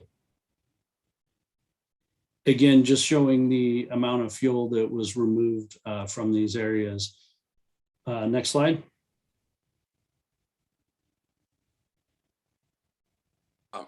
Again, pretty significant amount of fuel that was removed there. And the hope is with the shaded fuel break, if we were to get a roadside start or something coming off the roadway there, it's going to really slow down in that fuel break before it progresses up to the community of Canyon and the top of the ridge. Next slide, please. Again, just another example of the amount of fuel that was removed along the roadside. Next slide. Here's an area past the post office where we had crews doing work. They were out there this week burning piles that we had created next to the road. Next slide. Again, another area with significant fuel reduction. And I think there's one more slide. Is that correct, Marcia? Yep. So there's the last area where we completed the work, that dirt road. If you look at the picture on the left and the red arrow, that was the end of the project boundary. So how much did all that cost? This was $250,000 from CAL FIRE, and we haven't completely expended the funds. We're saving, holding back some funds, sir, so we have money to do the broadcast burning when the conditions are right. And of note, Jeff's been out there with the crew from Con Fire, Crew 12, conducting pile burning as recently as today, taking advantage of this break in the winter weather that has allowed us to burn. And it's a fine line that we're in prescription for fuels being dry enough, but we're right on the edge of ppm being too high and air quality shutting down the project. So this is one of those short notice, high benefit opportunities to reduce some piles and really start setting the stage to get back into that area and put fire on the ground to maintain it, walking it down from the road that's just out of the picture in the upper right, walking it down to Pinehurst, and really getting into long-term conversion of this space from that overgrown, dense French broom decadent material mix you see on the left to an open understory that'll be very fire resistant and increase the community safety, as in that is the point through which all of the residents of Canyon have to drain past in the event of an evacuation. Great work. That's great. Yeah. Huge difference. And that concludes my report, directors. So thank you, Fire Marshal. Just one quick question for Fire Marshal Isaacs. So yes, sir. When we're doing some of this on other people's land in most cases, right? Obviously. So when we do that, do we ever get, or are we able to at least ask for any sort of a commitment for those people to maintain this once we do it? Because we're doing all the heavy lifting and getting rid of the brush, but if all you need to do is weed whack it after that to keep it good, do we ever get any sort of an ongoing commitment from the landowners? If I could take that one, Jeff. So Yes, that's all. please, sir. That's certainly a conversation. We try to be very hard not to say thou shalt or we won't do the work, because we do struggle with finding enough places where we have the environmental conditions that allow it and approvals that allow us to do the work, particularly when we get into brush. That said, East Bay Mud has been a good partner. East Bay Med has been committed to carrying out work where required, and they are able to provide additional resources with the support burning and of course the environmental review. So there's no contract, there's nothing in writing, but they have been very good about supporting the maintenance of these things, which is beneficial to them as well as the landowner, because it's going to be significantly more expensive if they have to come back and make an initial entry. Our goal with many of these projects is to align the work we're doing with this one-time grant funding with areas that future additions to the fire code and other recommended ordinances that will be coming before the board in the future will ultimately require that this work be done. And the requirement will sit much lighter on the landowners if the initial entry has already been made. And so at that point, we're not asking. The fire code and ordinances that the board may consider in the future would require that those fuel breaks be maintained in the areas where they align with the ordinance or the fire code. And we think that's a good pathway forward and a good collaborative approach from the district standpoint that we're lifting the lion's share of that initial burden in order to make the initial entry and establish conditions from which they can be maintained with much less labor or resources. Great, thank you.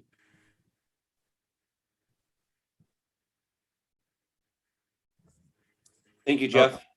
All right. Now we'll go to the operations update. So next slide, please. During the heavy rains that we saw in December and January, as several of the directors noted on the operations map, we saw, as we always do when rain falls, we saw a significant number of accidents on Highway 24 leading up to or exiting from the Caldecott Tunnel. We've been engaged with CHP at the captain leadership level to understand what can be done about this. They have reported that while rain is falling and while we're in inclement weather conditions, Highway 24 makes up the majority of vehicle accidents in the entire county. Given that this is a county of 1 million residents with many miles of freeway, I think that speaks to just how problematic this section is. And for anyone who follows Pulse Point or Tablet Command, as soon as rain falls, all hell breaks loose on Highway 24. We're continuing to work with CHP through some public service announcements and increased enforcement presence during rain to encourage motorists to slow down. The common denominator on accidents on this piece of road is excessive speed for the conditions.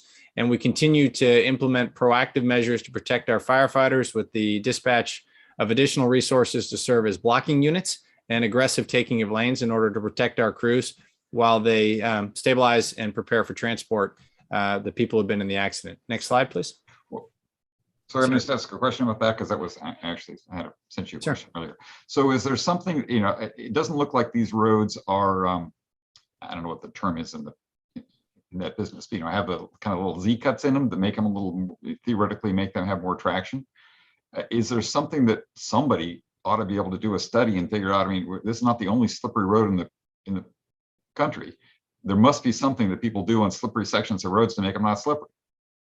Yes, sir. I'm afraid I would have to defer to a Caltrans engineer. We'll certainly send that question. But as I said, the common denominator here is excessive speed. That because of the width and the hill, people just flat fly down that hill. And next slide, please. As you see from the incident report for December, there's that heavy concentration of green and a few blues and pinks there along Highway 24. That certainly was borne out to a lesser degree along from St. Stephen's down into Orinda, but the vast majority are occurring up past Wilder as we approach the tunnel. And then next slide, which I think it's a good time to remember and to reflect. December 2nd, 2012 at 09:03, Medic 45 was on scene of a single vehicle accident on eastbound State 24 when another accident occurred approximately 1,500 feet to their west. 43 arrived, found 4 vehicles with minor to moderate damage on the right shoulder and positioned in a blocking configuration in portions of lane 3 and 4. The battalion chief arrived and posted farther upstream as well and as an additional blocking unit. Approximately 2 minutes later at 09:15, Battalion 4 was dispatched to another vehicle accident that occurred in the area. About 10 minutes later, after that, conditions deteriorated even further with heavier rainfall. The captain 43 moved his crew to the shoulder behind 43, and the civilians who were involved in the accident were placed into medic 45 to get them out of the weather and protect them from traffic, which was continuing to pass at a high rate of speed. 1 minute later at 9:16, engine 43 was struck by an oncoming vehicle. The occupant parked in the number 4 lane near the original accident and exited the vehicle to meet with the captain of engine 43.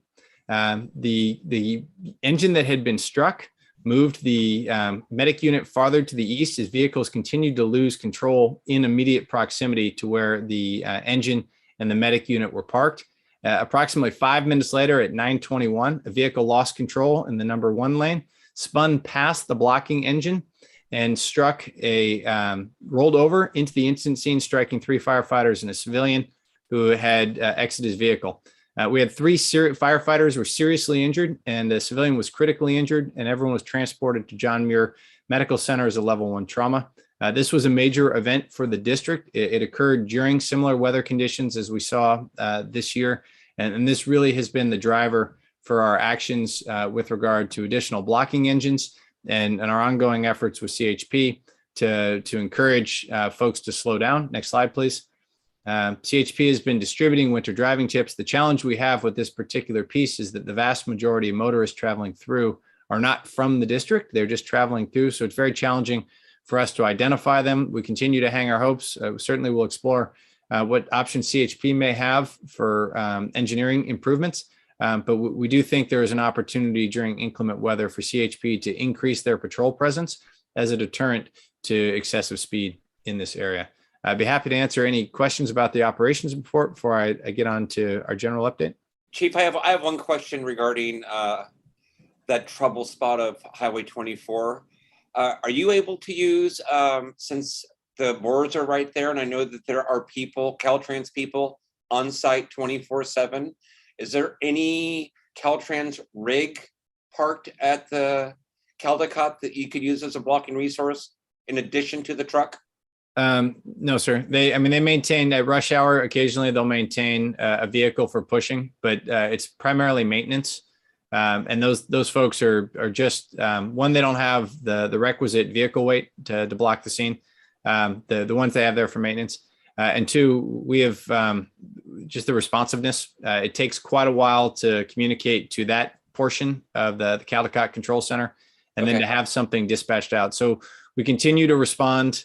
Multiple rigs of ours, if it's uncertain, Oakland is coming as well. And the units are empowered and quick to call for additional resources to block the scene, depending on the conditions, particularly when it's wet. Thank you. So Chief, really quick question on the kind of similar to President Donner. Caltrans, do they maybe have a responsibility to have units on standby? I know PG&E during extreme weather put units on standby for emergencies. Doesn't you think Caltrans maybe has a responsibility to put units on standby during those major rain events on that 24 corridor? I'm not saying right there on the freeway, but at St. Stephen's, in Lafayette, in Orinda, just placed throughout. I'm not aware of that, sir, but we're engaged with plenty of other conversations with Caltrans. We can certainly ask and develop a better understanding of what their obligations are. My understanding is, though, when it comes to traffic emergencies, that is not within Caltrans's lane. That they don't have an emergency response requirement. So can we send a bill? You know, if we're, I know we get to charge for ambulance things, but we don't get to charge for the rest of it. So can we send somebody a bill for our blocking work? Yes, sir. The district has the ability to adopt a fee schedule for just about anything. That's certainly been done. A good example up and around Yosemite, where lots of folks who are not from there come into the mountains and do things that require them to be rescued from things, there's a search and rescue fee, bill for service for folks who need a requirement. The district has the ability to recover, to bill for drunk drivers. That was adopted quite some time ago. So we certainly could establish an additional fee for freeway responses as an area that we go to from which we do not derive any revenue. Because I think almost exactly half of our vehicle accidents were, on one side or the other of the tunnel in the last month. Yes, sir. That's accurate. And so, if especially, I mean, I don't really care where they're from, but if it's a huge part of our commitment to, time and effort and resources and everything, we ought to do whatever we can do to charge people for that. Yes, sir. We'll explore that, come back with a better understanding. As I said, we already bill for drunk drivers. I think this would be a very, very similar mechanism, sir. Great. Thank you.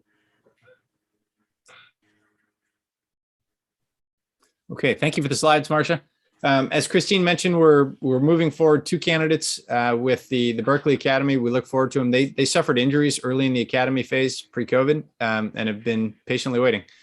So we look forward to getting them online. We certainly could use the folks and keeping faith with those members or candidate recruits who were injured during the process. So we look forward to welcoming them as they come out of the academy and getting them online and integrated with our folks. As a good news story for some of the resources and relationships that our fire marshal has at the state level, we're hosting a DINS, a damage inspection specialist class in the district next week. This is the first offering in the Bay Area. We've got a number of MOFD folks coming, and we've opened it up to other folks from around the region.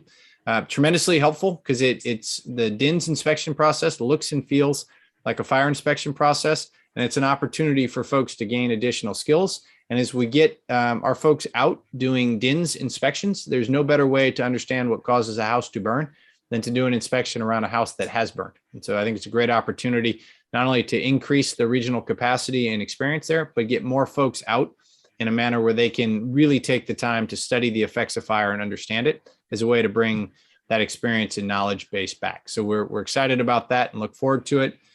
Jeff and I also participated in a number of calls that are bridging the gap between CAL FIRE that typically develops its own training and doesn't make it available outside the CAL FIRE bubble.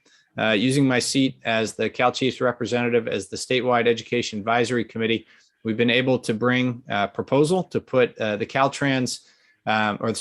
FIRE exterior hazard abatement inspection course to bring that into the state fire training catalog of courses, which would be a way that we could standardize inspections, not only in the region, but throughout the state, and tremendously valuable if we could send our fuel mitigation specialists to standardized training. And that training was then standardized with all the folks in the area, would reduce the inconsistency we see, particularly with regard in our case to questions from folks in Lafayette asking for why are they getting a different deal.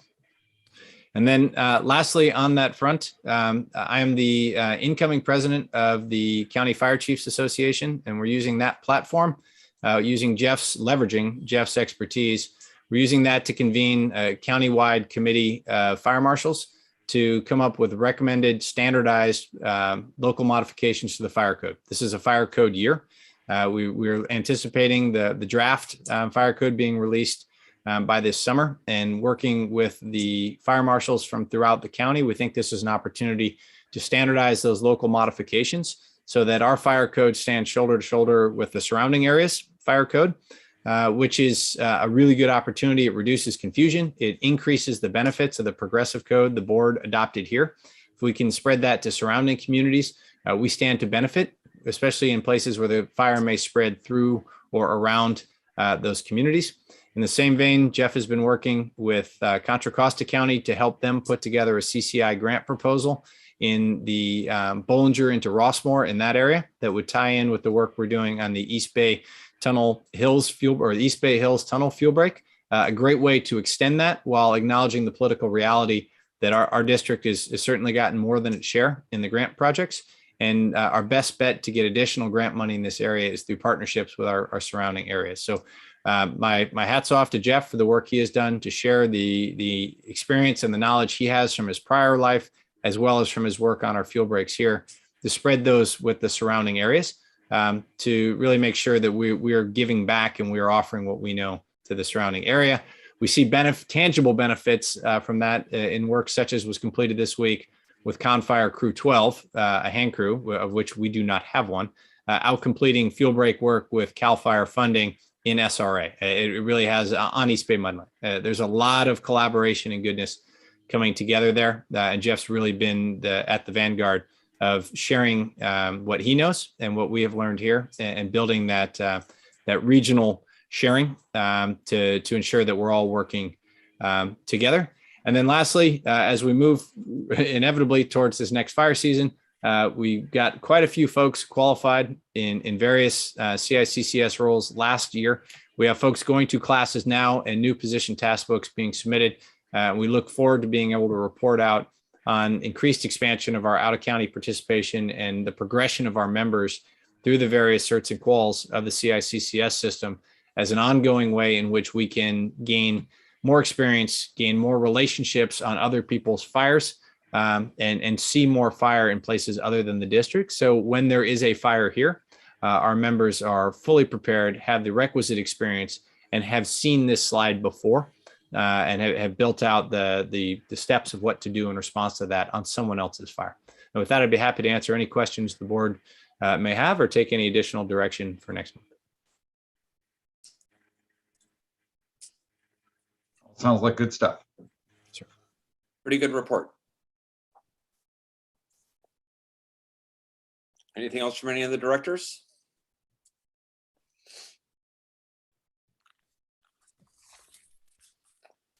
All right, 11.4 communications received. Nothing beyond what was previously provided to the directors or included in the packet, sir. All right, thank you, Chief. 11.5 future agenda items. President Donner, I have one. Yes, sir. This past June 2021, President Biden signed the Juneteenth National Independence Day Act. And I'd like to put that on our agenda for next month to have a discussion about the possibility of providing the probably non-sworn employees with a holiday. Okay. And then do we also want to put on ad hoc committee for the 25th anniversary? Or did we do? I thought we already formed that. Did we do that? Well, we formed the committee. What we haven't done, well, I guess we'll add the agenda item, sir. Okay. Well, we'll add a report out for the there you go. the ad hoc committee to report out their actions. All right. And we're also going to have, I mean, have the next round of the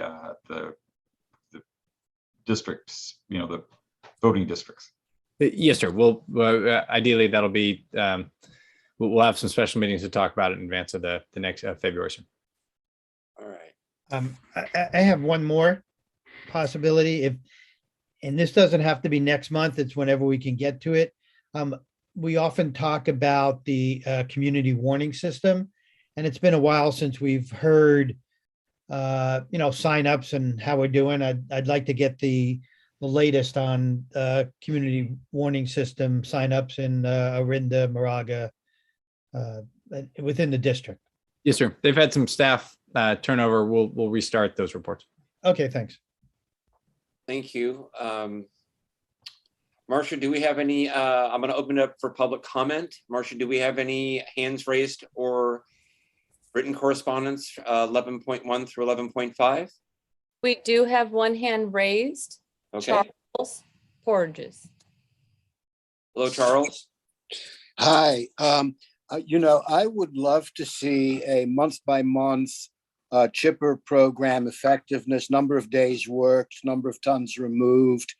I have a suspicion that we may have already gotten the early adopters and that there may be a resistant residue and that the effectiveness of the chipper program may diminish. I was wondering if Chief Winokur could comment on his view of the effectiveness of the chipper program as it now stands. My feeling is that if we offered more carrots to the residents, there might be greater uptake of the chipper program if they got help clearing their lots, or if they got further incentivized, which I think would remove far more tons of material quickly. I was wondering if the chief could comment on that. Thank you. Yes, sir. So with the exception of this month's report, if you look at past reports, every month includes a monthly number of chipping days provided and estimated tons removed. Obviously, this was a roll up in for the annual roll up in the late November, early December is not a busy time with regard to chipping, which is why it was the annual report. With regard to your other question, I think you're correct. The folks who are engaged in doing this work have done the heavy lift. We're still seeing some return calls, but at much lower volume for people who have done the work in past the year or 2 or 3 years ago and now have a little bit of cleanup to do. But we have not seen continued expansion of use of the program at the rates we saw early on. So I agree with you that we definitely have bumped up against the willing and the aware. Have done the work, and there's a lot of folks who are either don't know, which I suspect at this point, some of which might be willful, or are waiting it out. We, as you saw with the report for the number of fails upon initial inspection, lots and lots of people fail the initial inspection. Just about everybody gets the place compliant by the time we get around to issuing a pre-citation. You see that dramatic drop off in folks who fail the initial inspection, but a much lower number get a pre-citation, and even a subsequently lower number get a citation. So I don't disagree with you that more carrots might do the work. On the other hand, more sticks has also been pretty effective with the inspection process, because an inspection is not only outreach and education, but it is also a deadline to get the work done. And we think some combination, particularly over time, where there are the carrots of the free chipping and information, particularly provided either through our website or through the FAC-A program, where folks are being educated and fully understand. We get an awful lot of, well, I wasn't sure that's what I really had to do, when the same information is provided, but when it's provided over a letter saying you have 30 days to complete the work, the adoption rate is much higher. So that the carrot of the education outreach and the chipping provided with the stick and the timeliness requirement that comes with the inspection process, I think is where we have the most work to be done. It is not lost on me that we have a long way to go, but it's also not lost on me, particularly if you look at Moraga Way. Those are folks who have received 4 years of really targeted attention, and many of those properties remain non-compliant. It certainly looks better than it did, but we have not been able to wholly move on to new areas to till new ground, if you will, because we are continuing to come back to some of the folks who have been educated, outreached, and cited in prior years. And so we are struggling with that part of it. I think the next shoe to drop is a combination of carrot and stick that's outside of our control with regard to insurance, and that we've seen a significant number of homes either experiencing significant increases in their rate or receiving non-renewal notices. Those folks have been quick to ask what can they do and then to do the work. I think as that continues to wash through our community, we may potentially see another surge in interest in the chipping program and involuntary compliance. And I think we're working towards the right answer, but we do need the community's help, and the things like FAC-A and folks who have gotten organized as Firewise and are spreading the gospel, if you will, amongst their neighbors and seeking to expand their existing Firewise communities and spread more information. We need that help, and it's tremendously effective. The value of a message delivered from your neighbor in many ways is much more effective than that delivered from a government entity. And we continue to encourage residents to not only maintain their parcels, but to spread the word to their neighbors as well. Director Jorgens. So, Chief, just what, at least initially, our chipper was only available to people that had, I forget what it was, like 5 people had to have it, and it had, and have we loosened that requirement at all, or is it still the same? No, sir, we haven't. But part of that is that there's a disparity between the Measure R chipper that's being offered year round, where you definitely see a reduction in demand in some of the off seasons. We have not seen slack days for the MOFD chipper offered in the spring during the peak chipping season, if you will. And so as long it's obviously much more effective for it to chip multiple homes at a single location. We don't have the travel time, the setting up, so forth.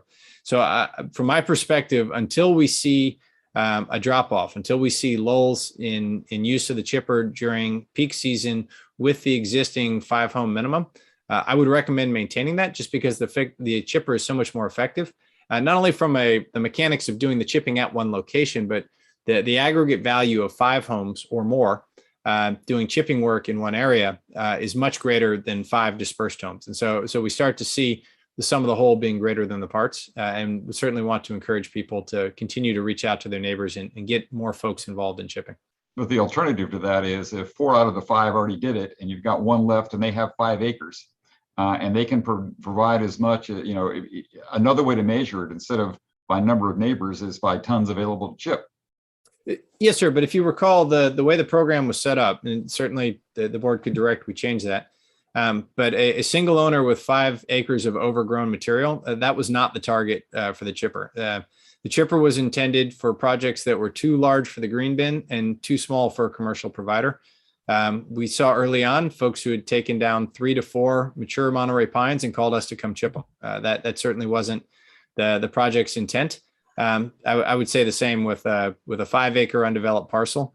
That's days or weeks worth of work on one parcel. And given that we have 14,000 parcels in the district, that didn't seem like a great use of the district's limited resource. Oh, okay, so I gave an extreme, but the point is still that somebody could have what used to be 5 neighbors worth of stuff be the only house, and that would still be a viable thing to go deal with. And I don't know. If we're too busy already, it's fine. But as we get further down, at some point, we're not going to be that busy. The city of Orinda isn't finding enough people to go do it, by the way. In other words, they're only busy half the time or less. Yes, sir. No, I agree. And that was a concern we voiced to the SSTOC early on, was that year-round chipping, it's very seasonal. But to your point, sir, 100%. If we have the chipper available and we don't have people lined up to work, and there is a person calling for service, we will be out there and chipping before that thing will sit quiet in the backyard. We just don't see that during the peak time in the spring when everyone wants to get their work done.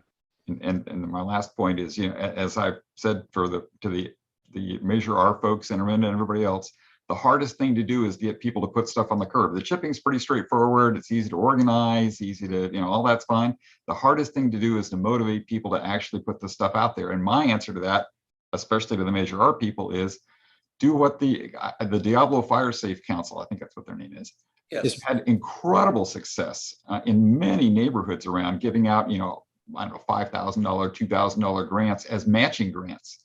Yes, and it motivated people to, everybody likes a discount. And it was incredibly successful to go out and, the No Juniper Left Behind in Sleepy Hollow. There are a bunch of terrific examples that we could use. And so there needs to be more thought in our whole community, not just in Orinda, about how to get stuff on the curb. Yes, sir. And we made that recommendation to the SSTOC at the time we were invited to speak with them, and certainly have been encouraging folks to apply for Diablo Fire Safe account grants, which Jeff sits on the grant making committee. So among other things, we've been successful there. And particularly when that money, the Diablo Fire Safe matching money, is combined with the MOFD or the Measure R chipper, we start to see, as was done with the No Juniper Left Behind in Sleepy Hollow, we really start to see success begetting success. So we think that's a great model. And certainly folks who are interested in applying for Diablo Fire Safe grants, we support those and forward quite a few of them. Jeff's had a really good return rate on getting those approved and money routed back to communities or neighborhoods within the community. Okay. Thank you, Charles.